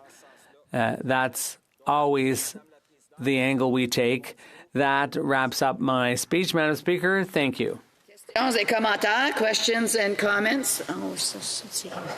The honourable member from the PM. Thank you, Madam Speaker. I thank my honourable colleague for his speech. I have a question. He's, in fact, mentioned several times that the bill gives power to the minister for the regulation. Is it not a fact that that is how generally our constitution or our governance structure is designed, that the Act will provide a sort of guiding principles with the operational and implementation procedures are done through regulation. If we give powers to the Minister for regulation, it allows the Minister to act, change, depending on the circumstance of the day. That's what I want to check with you. L'honorable député de Joliette. The Honourable Member for Joliette. Thank you, Madam Speaker. I thank my honourable colleague for his question and for his thoughts. Our parliamentary process rests on the trust we place in legislators, and legislators have to have trust in the government. What I'm criticizing is that the government is increasingly putting details and powers into matters that will be resolved through regulation. There's always been a certain amount of details to be determined through regulation later. What I'm seeing, however, is that this is on an upward trend. Regulations that are ill-intentioned can actually contravene the spirit of the law. For instance, in one piece of legislation, we were able to get around not using Barbados as a tax haven through regulation. And that's what I'm criticizing. Questions and comments. The Honourable Member from Montmagny, L'islay, Kamouraska, Rivière-du-Loup. Thank you, Madam Speaker. I was interested in hearing what my colleague said, saying that the government passes laws and then governs through regulation. The Bloc Québécois, and I would like the Bloc to answer this question, why is this Bloc supporting this government so often, especially on carbon tax part 2, or what we call the clean energy regulations? How is it that the Bloc keeps supporting the government in applying through regulation something that's harming Quebecers right now? People are having trouble. This party asked questions during question period, saying 872,000 people were using food banks every month. Does my colleague not agree that regulations on clean fuel lead to unfortunate consequences due to regulations due to this government supported by them? The Honourable Member for Joliette. I'm very pleased to have the question. It will allow me to correct something here. The publicity or the advertising that the Conservatives are paying for, they're talking about a Liberal NDP Bloc coalition, and it's not true. The Bloc never voted for a regulation. As I said in my speech, the government is the one that's using regulations. We voted against 2 terrible motions brought forward by the Conservative motions. They always write it so that every other party votes against it. Madam Speaker, the member is heckling and is preventing me from answering. Now, we're asking polluters to reduce their emissions, and then I see that my time is up, but I would be happy to correct more false statements later. Once members have asked a question, they need to wait rather than trying to add on while the Honourable Member has the floor. Questions and comments. Merci, Madame la Présidente, et merci à... Thank you, Madam Speaker. Thank you to my colleague for raising their party's concerns about this bill. I would like to focus on the air transportation sector. It affects many Canadians, many Quebecers. They are frustrated that the government has part of the passenger fees and is not taking the opportunity to stand up to airline companies who exploit passengers, put them in difficult situations without compensating them, without treating them fairly. Has my colleague reflected on this? The Honourable Member for Joliette. Yes, Madam Speaker. I thank my honourable colleague for her important question and for her indignation on behalf of passengers in the face of airlines that behave in such a way. When there is a commercial transaction for services such as a flight, one is entitled to receive good service. When it's not the case, federal legislation is flawed. I would like to refer to my colleague's work on the Transportation Committee. My other colleagues also want to work to make sure that this gets changed. With current legislation, big businesses that work in the airline industry almost have an incentive to say, well, I'm going to take more risk to maximize profits, because when I've sold too many spots on the plane, what are the consequences? The consumer by themselves has to start a process with the agency and wait for quite a long time to possibly get a positive response. So this flawed legislation means that airline companies are taking too many risks. That has to change. Let's work together to do it. The Honourable Member for Drummond. Thank you, Madam Speaker. I thank my colleague and congratulate him. In an earlier answer that he gave to my colleague from Montmagny, he didn't get to finish. And I thought his answer was interesting. It would have allowed my Conservative colleagues to learn more about the real facts about the carbon pricing system. He talked about how it was false that this increase was leading to increased costs at the pump by 17 or 20 cents a litre. It changes depending on who's talking. I'd like to hear his answer on that and invite my colleague from Montmagny to carefully listen to the answer. The Honourable Member for Joliette. Yes, thank you, Madam Speaker. The government's regulation, which the Bloc never voted for and never will vote for or against because it's a regulation, the industry needs to reduce greenhouse gas emissions. The government's officials calculated that this represented the equivalent of a cost that could be 17 cents. If that regulation were not applied, Quebec would have about the same regulation or perhaps more severe regulation, so it would apply to Quebec as well. After that, the government, to justify this requirement, gave dozens, or rather tens of thousands of dollars in incentives to reduce emissions. Then, if we look at the extraction of oil in the West, the price fluctuates on the New York Stock Exchange. So does the government's regulation do enough to actually impact the cost of oil in New York? I am not persuaded of this. The Honourable Member for Nepean. Thank you, Madam Speaker. The Honourable Member mentioned about the requirement to disclose the diversity on the boards of airport authorities and senior management.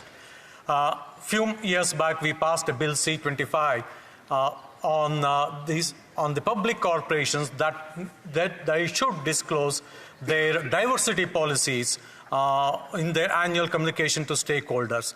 In that, there also, we delegated the responsibility to the minister to form regulation which actually defined diversity, which included indigenous people, women, visible minority, and people with disabilities. So does he not think that this also can apply here? A brief answer, the Honourable Member for Joliette. Yes, I think that's interesting.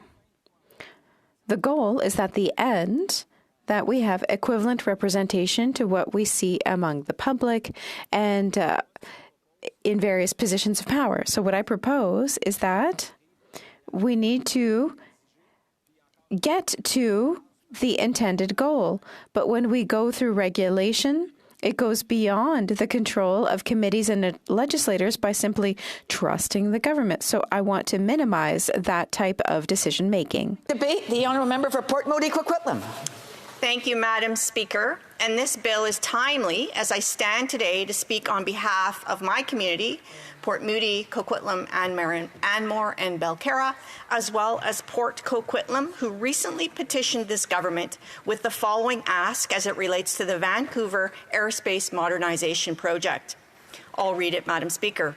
They call upon the Minister of Transport to prepare an independent environmental assessment of the noise and emissions impacts of the proposed flight paths, including recommendations for minimizing such impacts prior to the proposed changes taking place.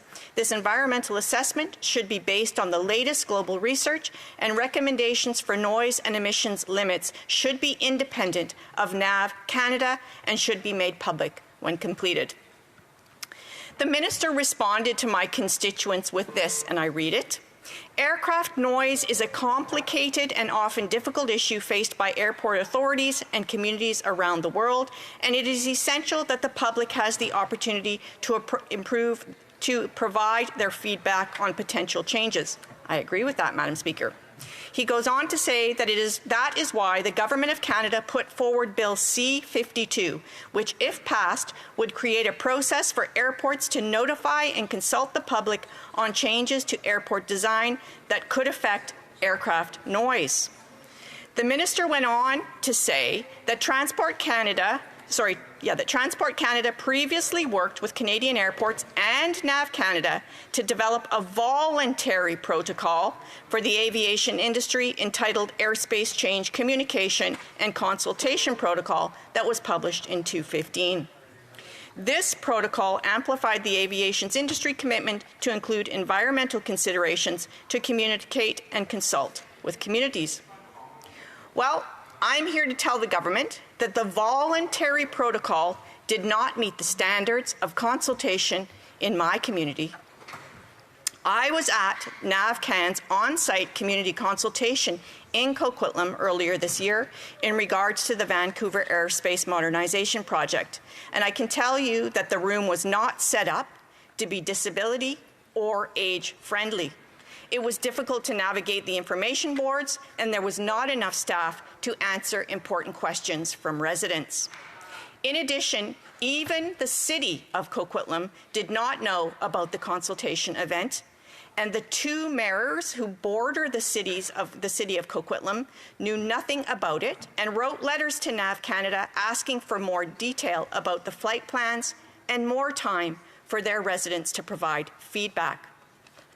I, too, wrote a letter to NAVCAN letting them know the consultation process was inadequate and asked them to agree to an additional extended consultation process. They did not agree to this, Madam Speaker. This is an example of how the voluntary protocol is not working for people. So this bill focuses on improving accountability and improving transparency. Well, that is certainly needed based on the experience of people in my community. And that is why the NDP support this bill moving on to committee stage. But while better data collection, reporting, and committee process are a step forward in the bill, C-25 does little to establish standards or enforce accountability to protect people or the environment. This can be seen in how the bill plans to address airplane noise. Canada air traffic has increased significantly over the past decade, and industry observers forecast this will only increase as passengers and cargo numbers at Canadian airports continue to increase. The current approach of a performance-based navigation will not be sufficient and has had the effect of exposing previously unaffected residential areas to new air traffic. This led to complaints from some neighborhoods that had not previously lived under flight paths and were unaccustomed to dealing with the noise or the public health impacts. More direct flight routes and official arrival and departure procedures are here. They're here with us now. And with a goal to improve airspace efficiency and safety, reduce greenhouse gas emissions where possible, we must also reduce exposure to aircraft noise in residential areas. The government needs to get serious about regulating and enforcing these impacts based on science. That is why the government needs to expand the representation on their Noise Management Committee to include a local public health official, as noise pollution can affect and impact population health. Canadians who live near high-traffic airports face disturbances at all hours due to flight noise. According to research compiled by the World Health Organization, excess noise can have harmful health effects, including increased risk to IHD and hypertension, sleep disturbance, hearing impairment, tinnitus, and cognitive impairment, with increasing evidence for other health impacts such as adverse birth outcomes and mental health problems. As a result, Canadians impacted by airport noise deserve to see the science of any changes made to airplane noise around them. The NDP would go further than this bill does to initially propose and implement the World Health Organization standard on noise around large Canadian airports, make Transport Canada's existing data on airport noise public, and improve data collection on ground-level airport noise. all of which were recommended in the Transport Committee's 2019 report entitled Assessing the Impact of Aircraft Noise in the Vicinity of Major Canadian Airports. Noise pollution must be addressed by international standards, but so too must accessibility for persons with disabilities who continue to be impacted by barriers in transportation.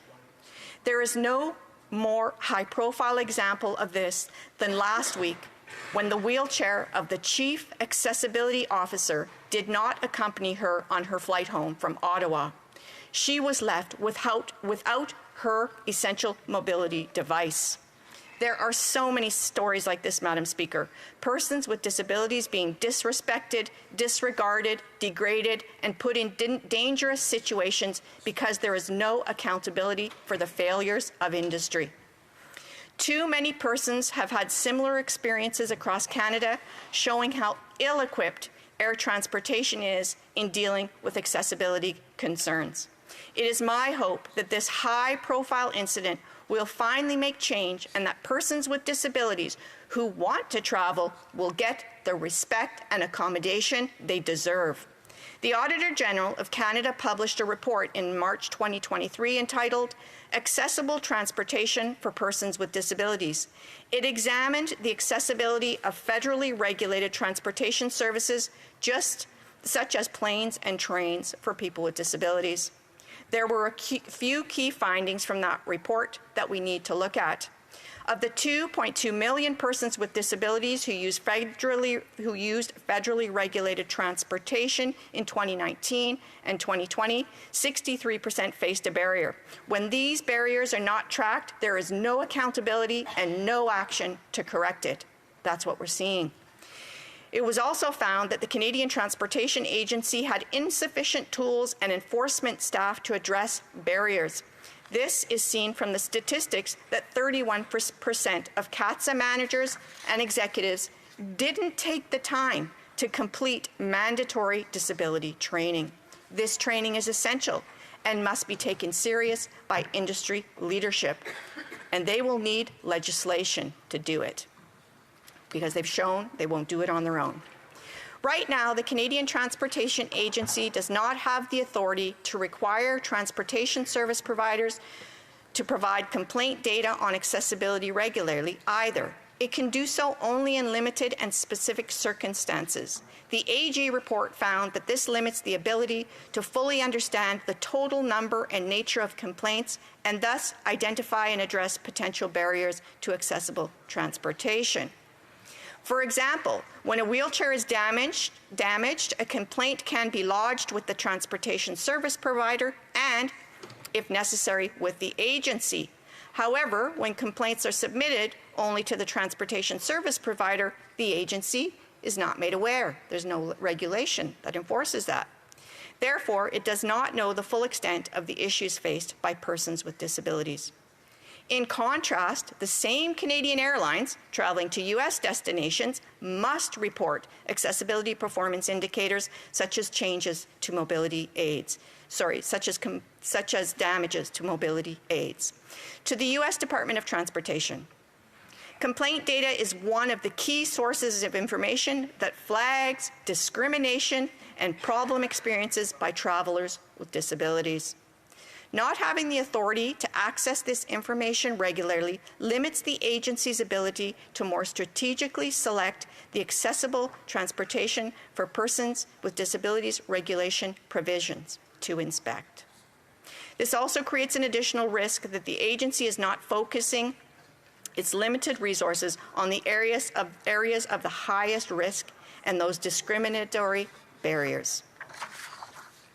Recently, the Canadian Transportation Agency ruled the country's largest airlines need to do more to accommodate passengers with mobility devices. A consultation process with the disability community regarding the proposed accessibility regulation in this Act must be the standard we have for all transportation systems. This should also include a new accountability process for accessibility complaints to include current outstanding complaints to be heard, addressed, and monitored for changes to be implemented. And they must meet international standards. The last point I want to touch on today is air travel post-pandemic. The pandemic has exposed deep underlying issues in Canada's air transportation sector that have resulted in chaos during this summer 2022 and holiday 2022-2023 travel seasons. Airlines have come under fire for poor planning and trying to rebound too quickly to maximize profits. This has resulted in Canadians sleeping on airport floors, being stranded abroad, and Toronto Pearson Airport being ranked as one of the worst airports in the world for delays. This legislation would provide regulation-making authority requiring improved service standards. This government said in its briefing on this bill to the stakeholders, and I'm going to quote, regulations developed would establish the services that require a service standard, but the intent is not for the regulations to establish specific target metrics. Why not, Madam Speaker? The NDP supports stronger collaboration and service standards for all aspects of air travel. However, those service standards should be developed and implemented by the government to ensure consistency across the sector and to ensure that airlines and airports are not left to regulate themselves. We have seen that when left in their own hands, companies will take shortcuts, do minimal work to make a change, and put profits before people. And New Democrats would add, if this government wants to truly address delays and inconsistencies in the air travel sector, it should take steps to improve working conditions for airport screening officers by ending contract flipping and support training programs. The NDP agrees establishing service standards for air sector providers is important. However, the government should ensure those standards are consistent across the sector and serve the best interest of workers and travelers. In summary, New Democrats want changes to this bill that will positively impact those who are affected by airplane noise and pollution, for those who use air travel, including passengers with disabilities, and we want established guidelines for how the new data sharing provisions will be used to affect positive changes in the sector. And government must strengthen the content of airport climate plans to ensure emissions targets are consistent with international commitments to the Canadian Net Zero Emissions Accountability Act. I close by saying that the proposed act requires airport authorities to prepare climate change plans using international standards, but has no similar requirement for noise or accessibility. This feels discriminatory, Madam Speaker. So I ask why. That needs to be corrected. Additional accountability is needed in this bill by adding that airport noise committees must evaluate noise complaints in a manner consistent with recognized international standards, and complaints relating to accessibility must be evaluated in a manner consistent with recognized international standards. We cannot leave this to a private cabinet meeting to fix. Thank you, Madam Speaker. Questions and comments? The Honourable Member for Nepean. Thank you, Madam Speaker. The Honourable Member mentioned about the airport noise and the noise complaint process. In my riding of Nepean, we have the problem of the low-flying small aircraft, basically from a flying club. This act does not deal with the noise generated by the small aircraft which fly at a very low level. The data of which is again controlled by NAV Canada, which the residents of my riding don't have access to. Does she agree that, if possible, an amendment must be made during the committee to include the noise pollution that is caused by the small aircraft and by the flying clubs, and the complaint redemption process should be much more easier for the residents of the locality who are being affected. Thank you, Madam Speaker. The Honourable Member for Port Moody Coquitlam. Thank you, Madam Speaker, and I thank the Honourable Member for the question. And I would say that this government, the Liberal government, needs to take into consideration the science. We do need to make sure that those that are potentially affected, their public health, their health is affected by noise pollution, and any other kind of pollution needs to be taken serious. This government has a lot of work to do to protect the health of Canadians. This is just one of the ways. Questions and comments? The Honourable Member Pitt Meadows, Maple Ridge. Thank you, Madam Speaker. Canadian travellers are very frustrated with the wait times, lost luggage, cancellations, vacations ruined, and the Liberal solution here seems to be more regulation, more red tape. And we have, for example, the airport in Toronto, the Pearson International Airport, which is Canada's busiest airport. It ranks the second worst in all of North America as far as efficiencies and delays. I'm wondering if the member could answer that after 8 years of this Prime Minister, everything is broken. The Honourable Member for Port Moody Coquitlam. Thank you, Madam Speaker, and I thank my neighbour to the east in British Columbia for the question. What we know for sure is that greedy corporations are putting profits before people. It's driving a number of these problems. If I think about persons with disabilities, this is an area that we know about, that corporations know about, and they've done nothing to correct. So I say until we start regulating, because corporations are not going to regulate themselves, that we are not going to get change, and that regulation needs to be done thoughtfully and in consultation with our communities. That's why the NDP would like to see this bill go to committee so that we can hear from people. Questions et commentaires. L'honorable député de Joliette. The member for Joliette. Thank you, Madam Speaker. I'd like to thank and commend the honourable member for her speech. I will begin by a comment before going to my question. Perhaps, if the bill was improved in committee, that means that the legislative clerks have a vision of what can be brought in terms of amendments to improve this bill. So I really think the scope of this bill can't really be enlarged too much. So here's my question. This bill calls on the government to define everything by regulation later. She referred to that in the speech, and I would like to hear her expand on that. Is it acceptable that the government says, trust us, we'll look after everything, and we're not going to consult you? Thank you. For Port Moody Coquitlam. Thank you, Madam Speaker. I really appreciate the question, because when we're talking about human rights, let's talk about the human rights of persons with disabilities. We can't leave that outside of regulation or outside of legislation. We can't. And we know that there's international standards of how persons with disabilities should be respected and treated, and their human rights upheld in the transportation industry. So I think that it's fairly obvious, and I'm surprised the Liberals didn't see it, that this bill can't be discriminatory. Thank you. Questions et commentaires. The honourable member for Elmwood Transcona. Thank you very much, and thank you to my colleague for all her advocacy in this place for people living with disabilities. I know that was an important theme of her speech, and sometimes we don't get enough time in this place to make all of the points we would like to make. So I wonder if there's a little bit more that she'd like to be able to say about people living with disabilities and access to transportation that she didn't have an opportunity to say in her original speech. Member for Port Moody Coquitlam.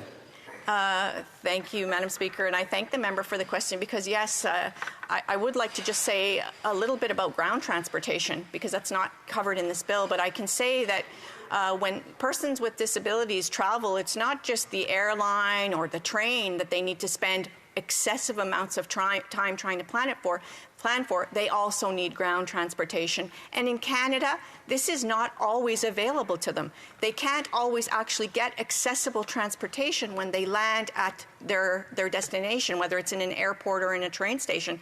So I would say that more work needs to be done on accommodating and equity in travel, not just in airplanes and boats and on the rail. Thanks so much. Questions and comments? The honourable member for Sandwich Gulf Islands. Thank you, Madam Speaker, and I want to particularly thank my colleague for Port Moody Coquitlam for bringing a focus back on treatment of travelers dealing with disabilities. It's an important point, but also and also to the member for Nepean. I think we may have the beginning of an aircraft noise caucus to take amendments forward on Bill C-52. We need to do much more. There are serious health impacts from aircraft noise. So I'll add Saanich Gulf Islands in, and I think almost every member of parliament will have constituents who basically have their quality of life reduced to almost nothing from repeated low flights over their homes. I certainly, in my constituency, I've tried with NAVCAN, I've tried with Transport Canada, I've tried with various airport authorities to get some relief for constituents. I look forward to bringing forward amendments, and I thank the member for Port Moody, Coquitlam, for bringing that focus to her speech. The Honourable Member for Port Moody, Coquitlam. Thank you, Madam Speaker, and I thank the member for her comments. And certainly a noise pollution caucus is a good idea. And as it relates to airlines, I think that we would get a lot of community input from that. I wanted to just highlight just the amount and increase in cargo traffic. We have a lot. We live in a society now where people want things delivered to them from across the world in a day. And this means that more air traffic needs to be flying around. And then I also think about in BC alone, where we're shipping crab and we're shipping cherries overseas more and more because we can get such a great price for it. They go by air, and I think that we're just in for more and more noise pollution as it relates to air. And I think that we need to get, as the member said, maybe a caucus together to advance some of these new regulations. In comments, the honourable member for Nepean. Thank you, Madam Speaker. The honourable member mentioned about the diversity clauses in the Act. My question is that is she happy with the way the clause has been worded, and does she thinks that any changes are required in that? Or Port Moody, Coquitlam. Thank you very much. And I don't necessarily want to preempt what witnesses say when they come to committee. So this is an area that I always like to hear from witnesses and the community first. So I will leave that open, but I will reiterate my ask that there be a public health official at least on the advisory committee. And then I would also add, since our local municipalities did not know about the consultation for the Vancouver project, that maybe we could also have some representation from either municipal politicians or even staff within a municipality. Thank you. Brief question, the honourable member for Joliette. Thank you, Madam Speaker. We remember the sad events in the airports in summer 2022, people who had to sleep on the floor, who had no access to food or water. And we might also remember last Christmas what happened with the big storm and all the consequences. So according to my colleague, to date, is this bill enough to prevent such situations from reoccurring? Thank you. From the honourable member for Port Moody, Coquitlam. Thank you, Madam Speaker. And my colleague from Skeena-Bulkley Valley has been doing a lot of work around this exact topic, been advocating for better rules and responsibilities for corporations and airports around passenger safety and passenger customer service, I guess we would say. So I think there's a lot of work to do here. I would leave it with my colleague from Skeena-Bulkley Valley, who's been doing incredible work in this space. Thank you. Reprise de débat, resuming debate. The Honourable Parliamentary Secretary to the Minister of National Revenue. Thank you, Madam Speaker, and I want to begin by acknowledging that I'm speaking to you today from the traditional territory of the Algonquin and the Anishinaabe peoples. I'm happy to speak today, Madam Speaker, about Bill C-52, which aims to enhance transparency and accountability in Canada's transportation system. One essential element of this proposed legislation is the Air Transportation Accountability Act. Now, since the pandemic, Madam Speaker, air transportation in Canada and around the world has faced many, many challenges on its path to recovery. It's become quite clear that new measures are needed to support the sector in meeting the needs of all Canadians. And Madam Speaker, I've heard from so many of my constituents, from stakeholders on all sides of this, to hear their feedback and to learn about the challenges that they've been struggling with as they try to get around across Canada and the world. Now, while Canada's not alone in this, the increased number of flight delays and cancellations over the past 2 years have impacted way too many Canadians. That, combined with other congestion challenges, such as long lineups and lost luggage, has made it clear that there is a need for increased oversight of our transportation system. By improving accountability and transparency in the air sector, we can really build a stronger and more resilient system with improved services to Canadians when they travel by air. This bill includes many provisions for improving our transportation system. But today, Madam Speaker, I want to focus on the 5 types of new requirements it would establish related to transparency and accountability in Canada's air sector. Under the proposed legislation, the Minister of Transport would gain the ability to make regulations requiring airports and air service providers to establish and report on service standards in relation to flights and flight-related services at airports. Airports would be required to comply with a formalized consultation and notice process around aircraft noise. Air operators and others would be required to provide information to the Minister of Transport on request, and airports would be required to develop climate change mitigation and adaptation plans and report on diversity amongst their senior management. Each of these new requirements, in its own way, would help us to increase accountability and transparency in Canada's air transportation system, the ultimate objective being to make sure that Canadians are able to travel safely and efficiently across our country and across the world. This bill, Madam Speaker, would also enable the creation of regulations requiring air operators to create, implement, and report on service standards. This would offer many improvements to transparency and accountability in Canada's air sector. The proposed regulations would specify which services require standards. Air sector entities would be expected to develop targets for those standards so that they can be tailored to their individual circumstances. The regulations would also set criteria to establish which airports would be subject to these requirements. And as we've seen, Madam Speaker, we need to have a cut to the challenge approach and make sure that all of our services and all of these regulations are targeted towards addressing the challenges of each unique issue as is faced across the country. Reporting on these service standards would show Canadians what level of service they can expect from the different service providers in the air transportation system. This would provide Canadians with more certainty about what to expect when they fly. This should incentivize operators to improve service and tailor their operations and their communications to better meet the travelers' needs. It would help operators understand where there are challenges in the system and work together to fix them. Noise management, as we heard from the member from Voilence, has always been a challenge for airports and the communities around them. And that's why we're proposing to introduce a standardized process for noise management at busy airports, meaning airports which have at least 60,000 annual aircraft movement. Currently, this would include Toronto Pearson, Vancouver, Montreal Trudeau, Calgary, Edmonton, and Winnipeg. Madam Speaker, sometimes when I am flying from Ottawa to Pearson, oftentimes when I look down, I can sometimes see my own house as we fly over it into Pearson Airport.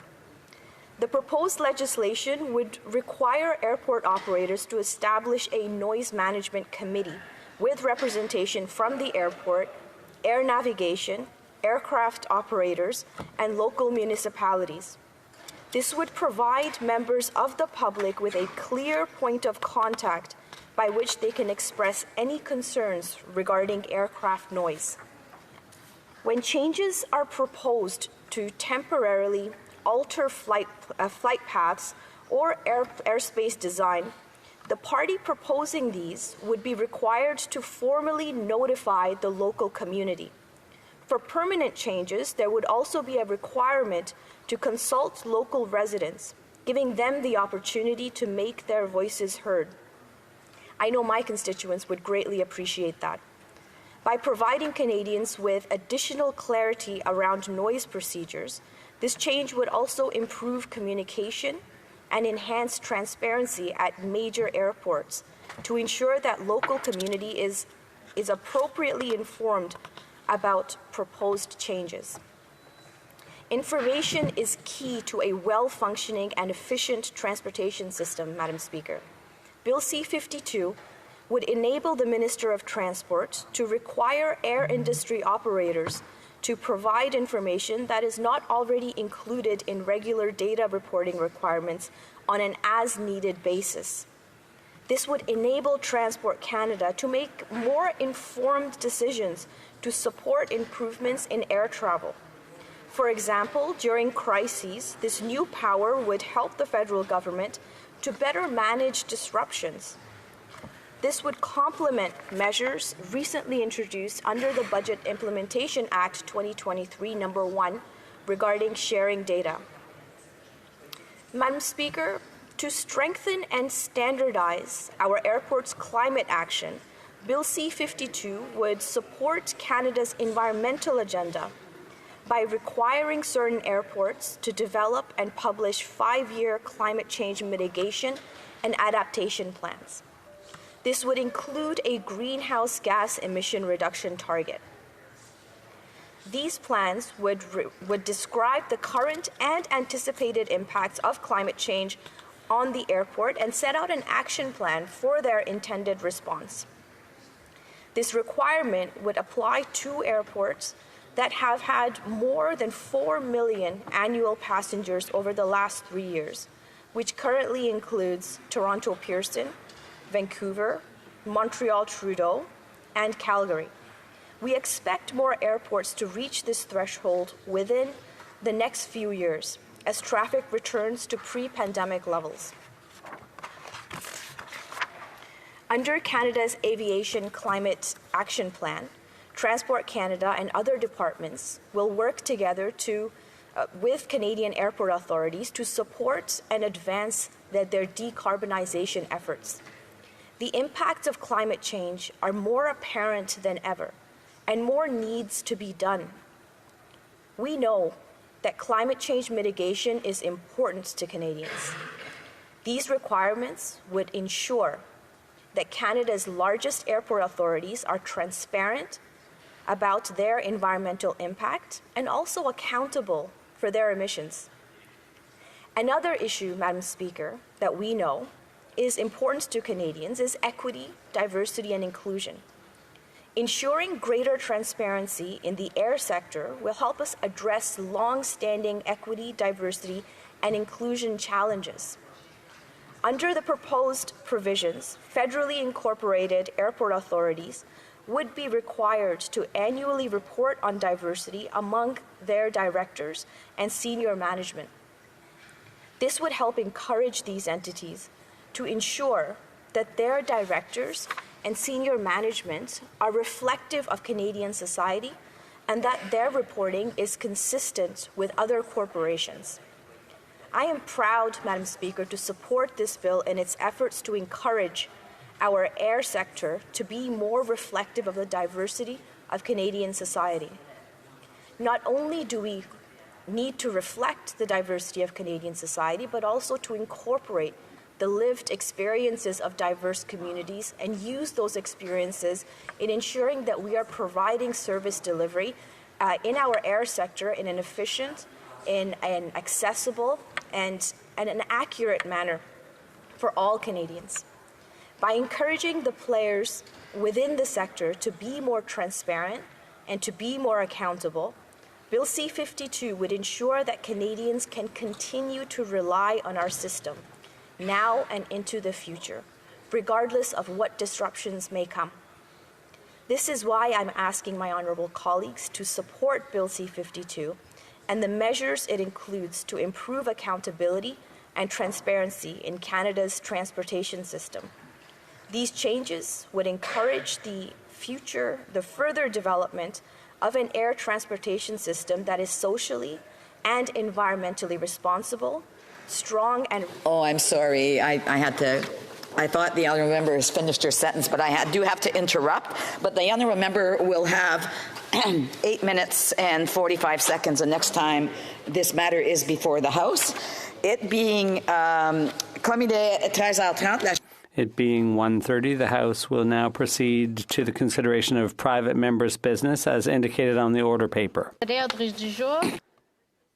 Resuming consideration at second reading of Bill S-205, an act to amend the Criminal Code and to make consequential amendments to another act, interim release and domestic violence recognizance orders, standing in the name of Ms. Dancho. Resuming debate, the honourable member for Joliette. Thank you, Madam Speaker. As was said on September 21st by the member for Rivière-du-Nord, and as my colleague and friend, the honourable member for Saint-Jean, will say in a few minutes, the Bloc Québécois will be supporting Bill S-205 and would like to see it sent to committee. Our position is consistent with initiatives to strengthen mechanisms to better link the justice system with public safety, in particular to better protect victims of domestic violence. Madam Speaker, the main purpose of Bill S-05 is to amend the Criminal Code to require a judge making a decision on the interim release of an accused person to ensure that the prosecutor has consulted the victim on their safety needs. That means enabling the judge to order the wearing of a monitoring device, commonly known order. Sortir s'ils veulent avoir des discussions, peut-être aller dans le lobby pour pas déranger. I would invite people to take their conversations into the lobby so as not to disrupt the proceedings here. The honourable member for Joliette. Thank you, Madam Speaker. As I was saying, enabling the judge to order the wearing of a monitoring device, commonly known as a tracking bracelet, at the request of the prosecution, and make it easier for the victim to obtain a copy of the order against the accused, and require the judge to confirm with the prosecutor that the victim has indeed been made aware. Allow the victim to report her abuser if she has reasonable grounds to fear for her physical integrity or that of her child. If the fear is justified, the judge can then impose a recognizance that the accused cannot refuse on penalty of imprisonment.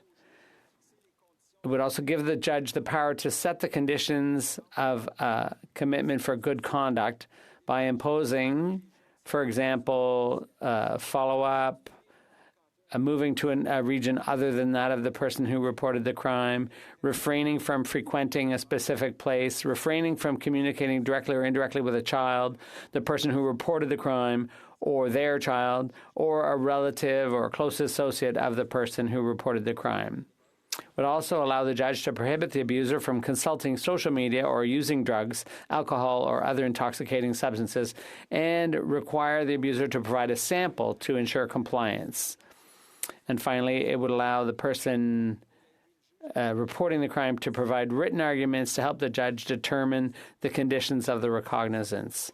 Madam Speaker, Bill S-205 has three main components. One, the requirement to consult the victim prior to a release order with conditions.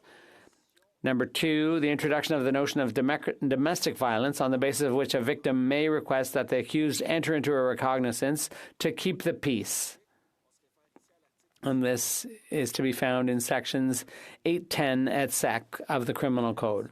And third, emphasis on the victim's version of events, which may influence the choice of conditions to which the accused will be subject under the recognizance.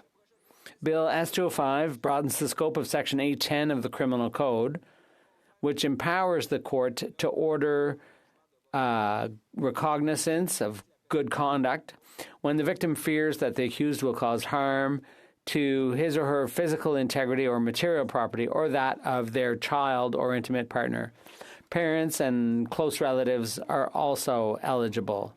It should be remembered that release, with or without conditions, allows an accused to be released into the community while awaiting trial.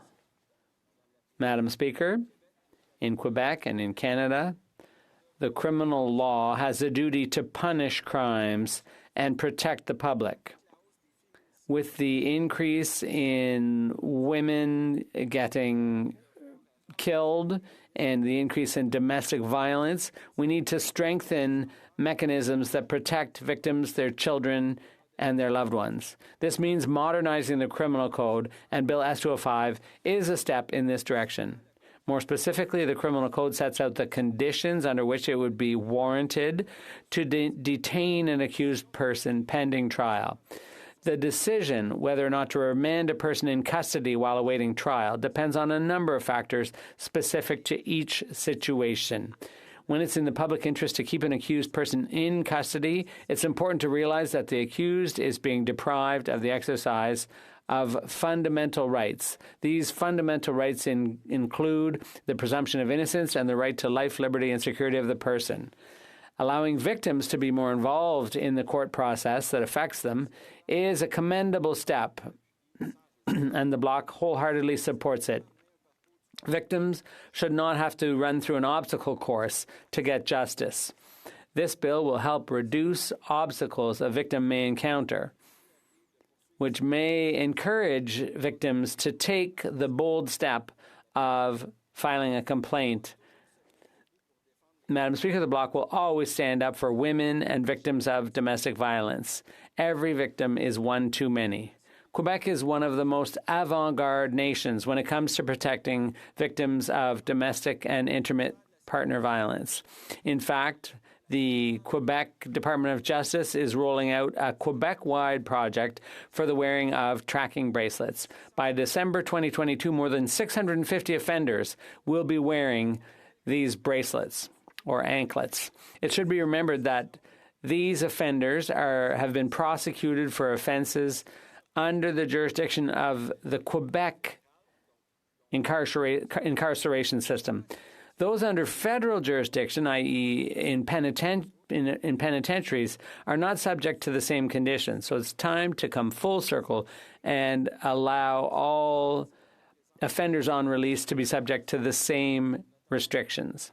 If passed, these amendments will represent added value for victims, particularly women who are victims of intimate partner violence. The justice system needs to be more efficient and transparent, not only to facilitate the court process and the long-term effects on victims and their families, particularly at the time of a decision on release. This also strengthens the public's confidence in the justice system so that no one who's the victim of a crime will hesitate to report those crimes to the police. The statistics show a rise in feminicide and domestic violence. Between 2009 and 2019, there was a 7.5% increase. The idea is we want to bring these numbers down, but they're going in the opposite direction. So as a parliament, it's our responsibility to try to help reverse this terrible trend. The reality on the ground highlights shortcomings in the status quo. Many victims are still afraid of their offenders, even when the offender's behind bars. An initiative that helps to improve the victim's experience of the court system and to provide them greater peace of mind right from the start when they file a complaint. Any such initiative is to be welcomed. The bill may have some loopholes that could jeopardize some certain fundamental rights, like the requirement to provide biological samples to prove compliance with recognizance. And this is something the committee will have to take a closer look at. However, the Bloc Québécois, I said this already and I'll say it again, the Bloc unequivocally supports the principle of this bill. It's a laudable principle that the purpose is to make our communities safer, and that's a win-win situation for all Quebecers. A greater sense of security in the community strengthens the well-being of a nation. Finally, at committee, as we said, and as we'll say again, the Bloc will work constructively in order to improve this bill. Thank you, Madam Speaker. Reprise de débat, the honourable member of North Island, Powell River. Well, thank you, Madam Speaker. I'm here today to speak on Bill S-205. This bill will amend the criminal code with respect to interim release and other orders related to intimate partner violence and offences. It's a critical step towards addressing the pressuring issues around intimate partner and gender-based violence in Canada. Madam Speaker, we know that in this country, intimate partner violence has a long history, one that so many in our communities have fought hard to stop. And there's a lot of processes in place, but we know that a lot of those nonprofits that do tremendous work in keeping women, gender diverse, and children safe, they struggle to make ends meet just to get those services done. And it does tell us as a country that we have to continue to reflect on the impact that these communities are facing as we see that so many women and gender diverse people come forward to talk about the offenses that are happening to them from their partners and have so little voice to be able to fight back. I've talked to a lot of women across my riding, a lot of people from gender diverse communities who talk about doing what they can, and again, having to, on their own will, fight and fight and fight. And we saw, especially during the pandemic, more and more women and gender diverse people locked into situations that were incredibly violent. And when they were in that isolated status, not being able to come forward, feeling very unsafe. And as we hit this significant housing crisis across the country, we know this is having a big impact on intimate partner violence. And so this bill takes a step. There's some concerns that we'll be dealing with when it gets to committee, but it takes a step, I think, in the right direction to start to move us forward. So just so the constituents back home in North Island Powell River understand what this allows, it allows judges to consider whether the accused should wear an electric monitoring device as a condition of their interim release. And this is important. We know that in the USA, 23 states have started to use this format, and they've seen a decrease in violence. Madam Speaker, this is incredibly important because, of course, one of the things that is a challenge is women and gender diverse people are always trying to explain to the police, to the RCMP, what's happening. And proving it is really a struggle. So having this in place will make a huge difference in allowing those voices to be heard and understood without having to feel like you're fighting against a system that isn't interested in protecting you when you are a survivor of intimate partner violence. It also requires a judge to ask the prosecutor about whether an accused intimate partner has been consulted about their safety and security needs. Now, this may seem very basic to so many across this country, but we know it's not happening. We know again and again that the people who survive intimate partner violence are often put in a situation where they're having to interact with the person who abused them repeatedly. And they have very little support from the system at this point. And that leads to a lot of violence and sometimes death. And I think that's why this is so important. We have to make sure that when situations arise in this country and somebody is victimized, when they move forward to challenge that there's actually processes in place that put into consideration their safety and their security. And we know that is not the case, and so many have come forward bravely sharing their story, and we know that it often results in fundamental loss of rights. Sometimes people who are victimized, who are survivors, have no choice but to go back to the person who hurt them. And we need to stop that, and this is an important step in doing that. It also reestablishes a new type of recognizance order for survivors, which, if granted, would allow the judge to impose conditions including electronic monitoring and a treatment or domestic violence counseling program. Again, we have to find systems in our country where we don't put the onus on the person who's suffering the consequences of somebody else's violence. We have to say there's a system in place. We won't allow you to carry this on your own. So this is a step in the right direction. We know, Madam Speaker, that across this country, every 6 days a woman is killed by her intimate partner. Every 6 days. So this is a crisis and one that we haven't taken seriously enough. And this is a small step, but hopefully we'll get there soon. I want to say that across my riding, there's a lot of organizations that do very diligent and hard work to support people who experience intimate partner violence. And it's really incredibly important. I want to thank the Powell River and Regional Transition House Society, the Comox Valley Transition Society, the North Island Crisis and Counseling Center, and the Campbell River and North Island Transition Society. These organizations do tremendous work in the regions that they serve, and they do a lot to build awareness, to showcase. They have, in some cases, housing that is available and secondary housing. One of the things, of course, that's very concerning is we see people fleeing violence, getting the help that they need, but there's no second stage housing for them. And I would say that in rural and remote communities, this can become a bigger challenge. So we need to make sure that those resources are put in place and that these organizations are given the resources that they need and not always having to do so much fundraising on top of the amazing work that they do. And that's why I think it's important, Madam Speaker, to mention that $150 million has been cut by the Liberal government from 600 women's shelters across this country.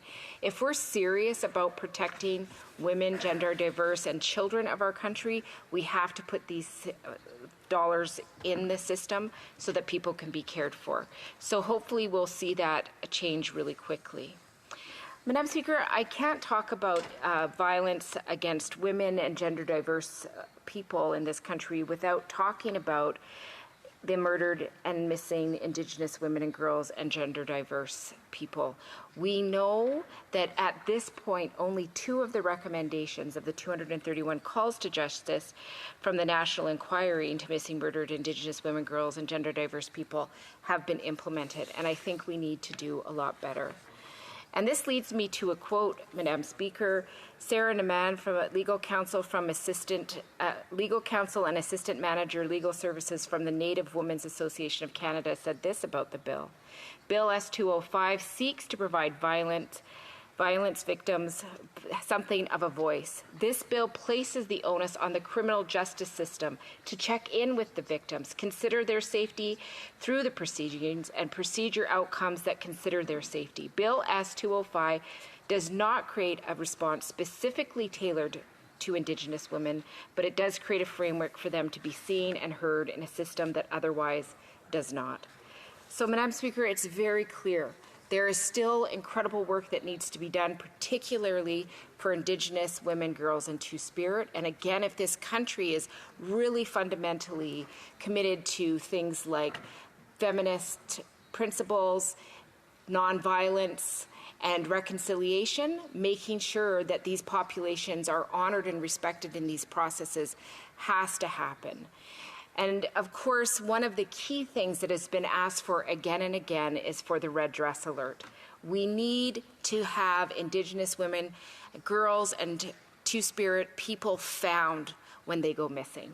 They need to be treated like every other Canadian, and that means that they do need a red dress alert because we know that population in particular goes missing without any accountability. And I want to thank, in my writing, the Indigenous Women's Sharing Society and the Little Red Dress campaign. Both of these organizations work diligently on bringing forward these voices, telling the stories, and letting our region know about missing Indigenous women and girls and Two-Spirit people. They work diligently every day, and I'm so grateful to that commitment. If it wasn't for these folks that come up every day and continue to fight, the voices would not be heard. So I'm really glad to be here in Parliament, reminding everyone, if we're serious about reconciliation, the red dress alert must be implemented. So thank you, Madam Speaker. I look forward to seeing this move to committee, and hopefully we'll have some positive changes that reflect the needs of this country. Thank you. Resuming debate, reprise de débat, the honourable member for Yorkton Millville. Thank you, Madam Speaker. I'm grateful for this opportunity to add to what I hope are meaningful words on today's bill. How we in this place can act to prevent intimate partner violence is an issue that has impacted my personal work here over these 8 years. I know it concerns all members in this place. Statistics Canada reports that in 2021, 537 women per 100,000 people were victims of domestic violence. Intimate partner violence accounts for almost 1/3 of the crimes committed in Canada and has increased 6% in the last year alone. Violent crime as a whole has increased 39%. Sexual assault has gone up 71%. This is part of a larger pattern of increased levels of crime after 8 years of this Prime Minister's catch and release bail policies. These statistics have an even greater impact when you consider that 80% of criminal activity involving intimate partners goes unreported.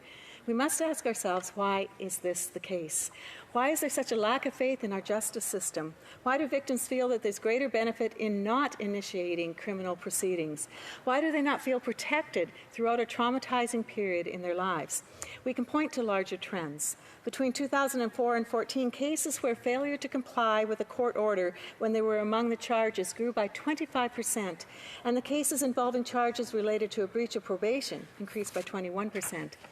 When intimate partner violence is reported, insufficient steps are taken by the justice system to deter further violence, despite the fact that in 60% of homicides involving an intimate partner, there was a history of violence.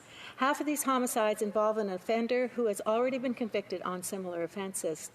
The senator sponsor of this bill referred to one particularly egregious case that I now put on the record in this House. In Quebec, an individual accused of a femicide had committed 50 criminal offenses in his lifetime, including 3 sexual assaults and 11 instances of domestic violence. After violating his bail conditions a 3rd time, he was arrested but subsequently released. Just over 1 week later, he murdered his former partner. No wonder trust in our system has been shattered. For the sake of victims, we need to do a better job of listening to and acting on their concerns.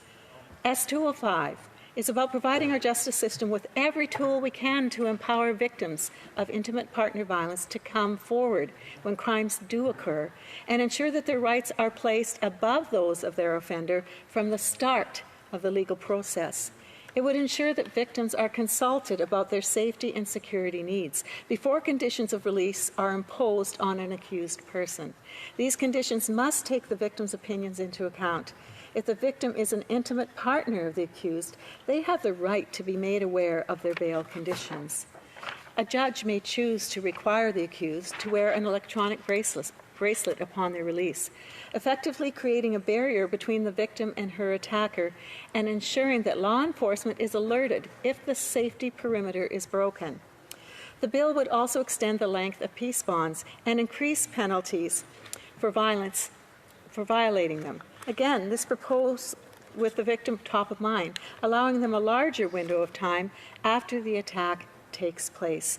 Speaker, there is always more that can be done to bolster trust in criminal justice and to encourage victims to report their attackers without fear of retribution. But as it currently stands, an individual's condition of release is not subject to any monitoring mechanisms. This isn't fair to victims, the public at large, or our current understanding of intimate partner violence. What we know is not being reflected in the laws that we have. And that's why this bill is one of many initiatives that we should be adopting. I was pleased to speak in support of C-320, or the Truth in Sentencing Bill. It was just recently passed in this House with all-party support. The bill is another common-sense tool that ensured that we are prioritizing victims' rights over those of the offender. At the core of C-320 was transparency, ensuring that the victims are informed of why specific decisions are being made on an inmate's parole date, temporary absence, or work release. Those victims should know all of those circumstances in advance of them happening and have opportunity to contribute. I'm also proud of the work that I did earlier this year on protecting pregnant women from violent men through Bill C-311. We know that when women are pregnant, they are more susceptible to violence. And we know that this is something that takes place in our country more often than we expect it should well, we don't expect it should happen at all, but more than we realize often when these situations are not top of mind and they aren't handled within our court system in ways that draw more attention to the fact that these things are taking place. It was affirming to me to know that the majority of Canadians who read the bill for what it was, in other words, understood exactly what the purpose was, the intent was, very straightforward, knew full well that it would have provided judges with new aggravating factors that are not consistently enforced at this time. In other words, a judge can choose to consider that fact that the woman was pregnant and that the child was injured, but they are not required to.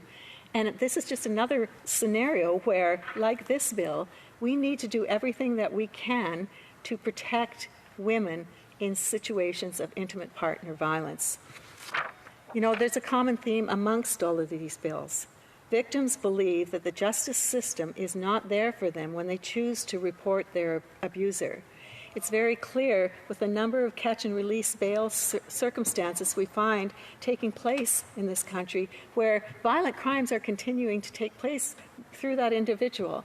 And we need more deterrence, more reasons for them to reconsider or not commit the crime in the first place, but also to ensure that they are not carrying on with crimes when they're released prior to facing their court cases or when they are released on bail. Believe that, individuals who are victims of violence believe that the subsequent steps that are being taken by courts after they have come forward and taken the risk of presenting their case of being attacked or abused, that they are being left at risk. And this bill, S205, would make a significant difference to that situation. It takes a proactive approach. In other words, we're not waiting for another horrific situation to take place. We are curtailing them. And that is just common sense. This is a common sense bill. It's about putting the victim at the center of the judicial process and give them more power to participate in the process right from the start, so that when that individual is facing charges and is being released, even in that circumstance, the preference is being given to protecting that victim in those circumstances. So I believe that we need to do everything we can in this House to pass any bill that protects women from violence. And that is certainly the case with S205, and I encourage this House to move quickly on it, efficiently on it, and make sure that it enables us to reflect even more on the opportunities that we have in this place that sometimes we don't take for political reasons, which just, believe me, for those who face violent crime, cannot understand why we do not take every opportunity we have to do more to protect victims and to ensure that victims are cared for. Thank you so much, Madam Speaker. Resuming debate, the Honourable Parliamentary Secretary to the Minister of Mental Health and Addictions and Associate Minister of Health. Thank you very much, Madam Speaker. I'm pleased to join the second reading on Bill S205, an act to amend the Criminal Code and to make consequential amendments to another act. I'm pleased to reiterate the government's support for Bill S205. This legislation has the important goal of better protecting victims of intimate partner violence. In light of last week's tragic instance of intimate partner violence in Sault Ste. Marie, we are reminded of the devastating impact these crimes have on individuals and communities. My heart breaks for the senseless loss of life in Sault Ste. Marie, and I am thinking of the victims' loved ones. Intimate partner violence and gender-based violence in general has no place in Canada. I know my colleagues from all parties share this sentiment. Bill S205 makes changes to the Criminal Code bail and peace bond regimes in order to address intimate partner violence.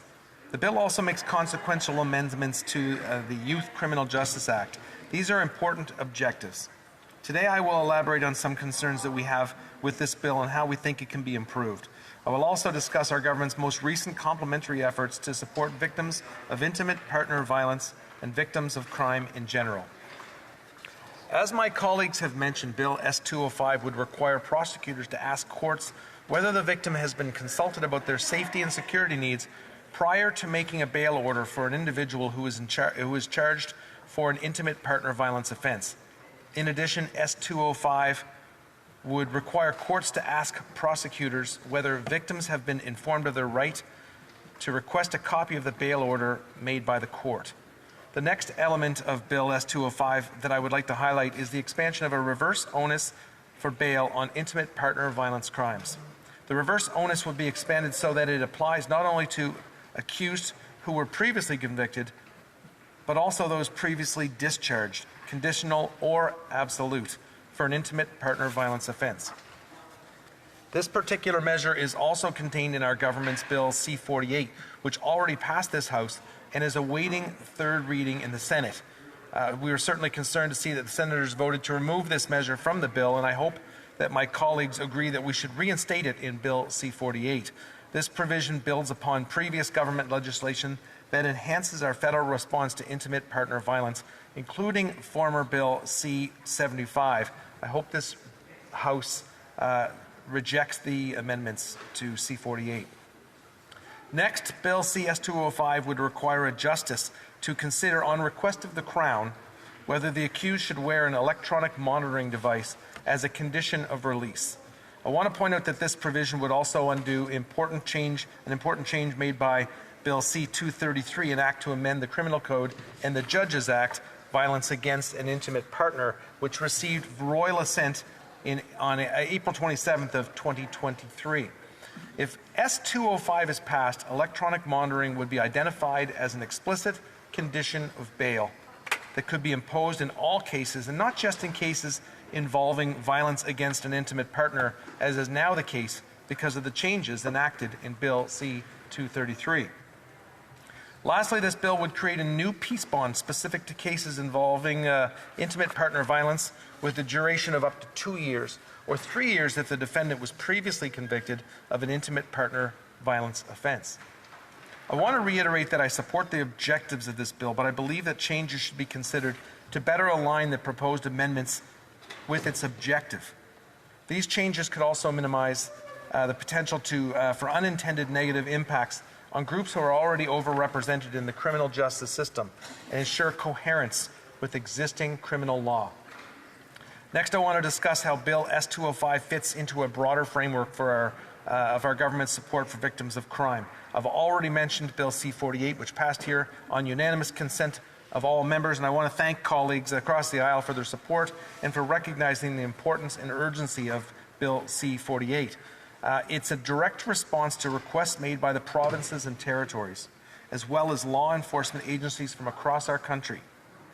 This piece of legislation strengthens Canada's bail laws to address the public's concerns relating to repeat violent offenders and offenses involving firearms and other weapons. Bill C-48 introduces a reverse onus at bail on the use of dangerous weapons like firearms, knives, and bear spray. In addition, Bill C-48 creates a reverse onus for additional indictable firearms offenses, including unlawful possession of a loaded or easily loaded, prohibited or restricted firearm, breaking and entering to steal a firearm, robbery to steal a firearm, and making an automatic firearm. Through this bill, we are sending a strong message that crimes committed involving a firearm are unacceptable and represent a dire threat to public safety. We have seen too many lives lost to gun crime. Madam Speaker, as I've mentioned previously, Bill C-48 also strengthens the existing reverse onus that applies to accused persons charged with an offense involving intimate partner violence, where they have previous conviction for this type of offense. S-205 has the same objective, and I'm glad to see members from all parties take intimate partner violence seriously. Another proposal in C-48 relates to what considerations the court must make when deciding whether to release someone on bail. Former Bill C-75, passed in 2019, amended the Criminal Code to provide that before making a bail order, courts must consider any relevant factor, including the criminal record of the accused, or if the charges involve intimate partner violence. It also expands this provision to require courts to consider if the accused criminal record includes a history of convictions involving violence. Bail courts would now be specifically directed to consider whether the accused has any previous violent convictions and whether they represent an increased risk of reoffending, even when the proposed reverse onus does not apply. This change will enhance public safety, and I'm again pleased that my colleagues support the passage of Bill C-48. A second bill that I wanted to highlight, Madam Speaker, is S-12. Just this week we debated this legislation. S-12 improves our national response to sexual offences by strengthening the National Sex Offender Registry regime. We have responded to concerns raised by both the Supreme Court and by law enforcement agencies in this legislation. In the list of designated offences that qualify an offender to be registered on the National Sex Offender Registry will be expanded by S12, and this list will soon include non-consensual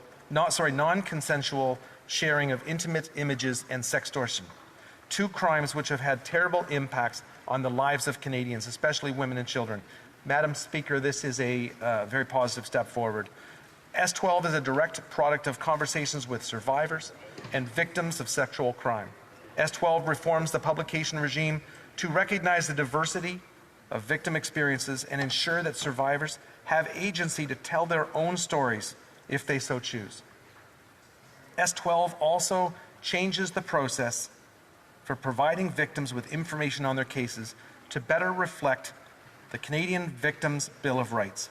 Both of these changes, Madam Speaker, are about one key element: choice.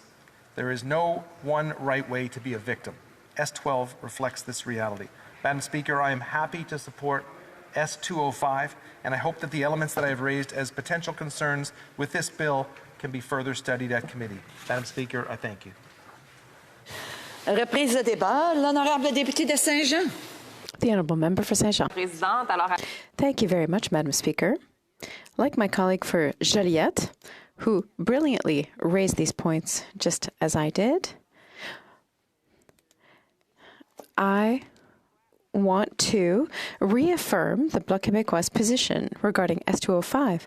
It has a highly laudable objective to better protect victims of domestic violence. We know that, unfortunately, this is part of a context where statistics show that there's been a sharp increase of conjugal violence. Between 2009 and 2019, just to give you an example, there was a noted increase of 7.5% of domestic violence offenses. As parliamentarians, we have a responsibility to help reverse this worrying trend.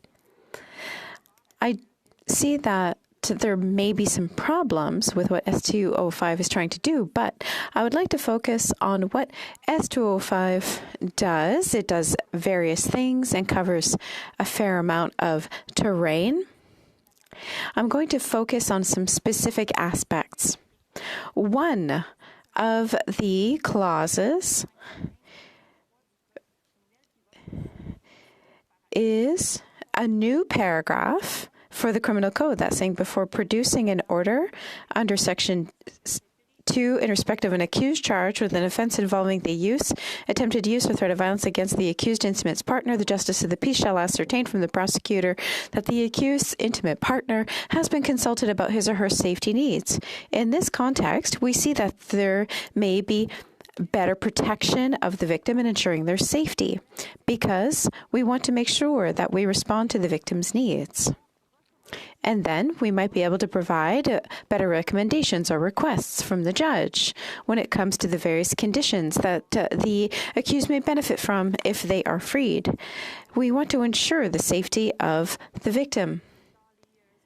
Victims are not included in criminal proceedings. They're often witnesses, and out of fear, they will often refuse to testify. And that means the main witness in the process means that the case could fall apart. So by protecting the witness, we may ensure better justice. Another point under S205 is Section 4.1. Upon making an order under subsection 2, the justice of the peace shall ascertain from the prosecutor that any victim of the offence has been informed of their right to request a copy of the order. Victims need to know the conditions that the accused benefits from if they are freed. It can contribute to a victim's sense of security. For someone to ensure that conditions are respected, a person has to know what the conditions are. The victim may be able to say, this person did not respect this requirement, and help ensure compliance. That way we can include the victim in the implementation of upholding the conditions that apply to the accused. There's an additional condition of release, and I think this is really the essential part of S205. When we hear the sponsor talk about the bill, he presented it as the electronic monitoring bracelet. We know that there's many conditions that can be added on to a person's release. For instance, report at the times indicated to the peace officer or appointed person, remain within the specified jurisdiction, notify a peace officer or appointee of any change of address, employment, or occupation, except in accordance with conditions, not communicate with the victim indirectly or directly, remit their passport, and wear a remote monitoring device if requested by the Attorney General. One of the things I would highlight is that when we get to committee, it will be interesting to have an analysis of how it works in Quebec, because last year Quebec already set up this process for offenses under its jurisdiction, because the accused involved would be sent to a provincial prison. Therefore, it would be interesting to have a kind of post-mortem analysis of this process. If this bill goes any further, it would allow for better harmonization between the federal and provincial governments. Perhaps we could learn from their mistakes or the problems that they've encountered in Quebec. One of my concerns, however, is that this might lead to a false sense of security, specifically with the electronic monitoring. But I can give you a real example.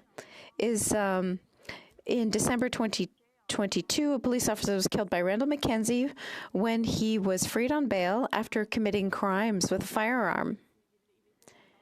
He was in a car with a partner, and a police officer was killed.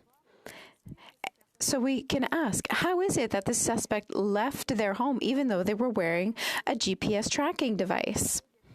How was it that no precautionary measures were taken? Even police officers who stopped him did not know that he was wearing a GPS monitor. The company that makes these tracking devices is their system adequate? Do we have enough resources from the time that a warning might be issued so that a victim can ensure their safety?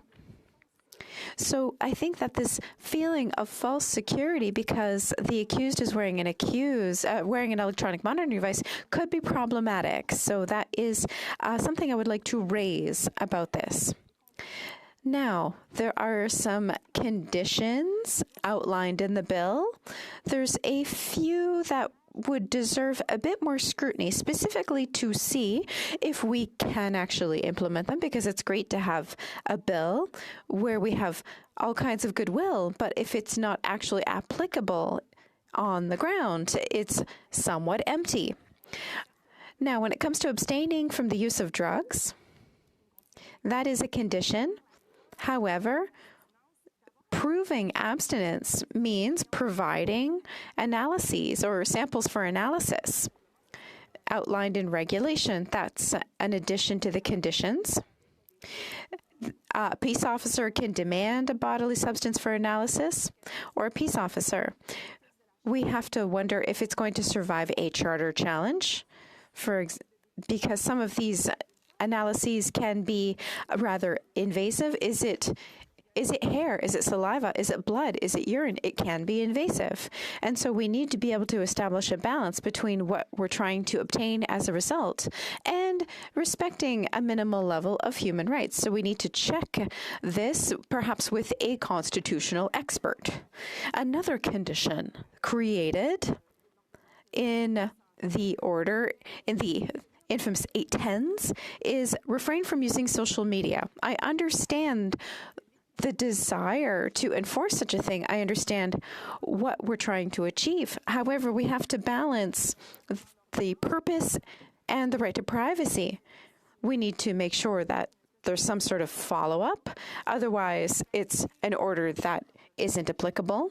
But then, how do we proceed if there's a violation of the order? Do we monitor the use of a phone, a computer of the accused? Is that too invasive? Is it excessive? Is it an invasion of privacy? We need to validate the goal that we're trying to achieve. If the victim sees that there's publications to not use social media when they know that the person posting is not allowed, well, I'd like to see how this can actually be implemented. Another aspect that I would like to hear constitutional experts talk about is inverting the burden of proof. We know that 4 years ago, when a person is accused and found guilty of violent crimes with an intimate partner, they have to prove that their being held in custody is not justified.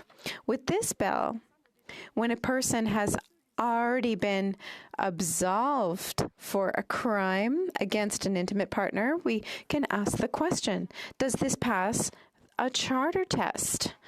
They weren't convicted, they were absolved.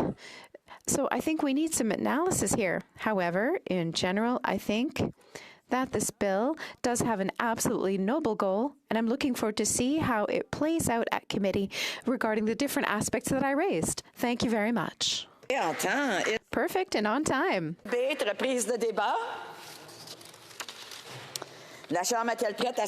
Is the House ready for the question? The question is as follows. Ms. Dancho, seconded by Ms. Ferrari, move that Bill S-205, an act to amend the Criminal Code and to make consequential amendments to another act, interim release and domestic violence recognizance, I should know this, I worked for probation and parole for many years, recognizance orders, be now read a second time and referred to the Standing Committee on the Status of Women. If a member participating person wishes for the motion to be carried or carried on division, I invite them to rise and indicate it to the chair. For Yorkton Melville. Thank you, Madam Speaker. We respectfully ask for a recorded division. Pursuant to Standing Order 93, the division stands deferred until Wednesday, November 1, 2023, at the expiry of the time provided for oral questions. 2:17, this House stands adjourned until next Monday at 11 a.m. pursuant to Standing Order 24-1. Have a great weekend, everybody.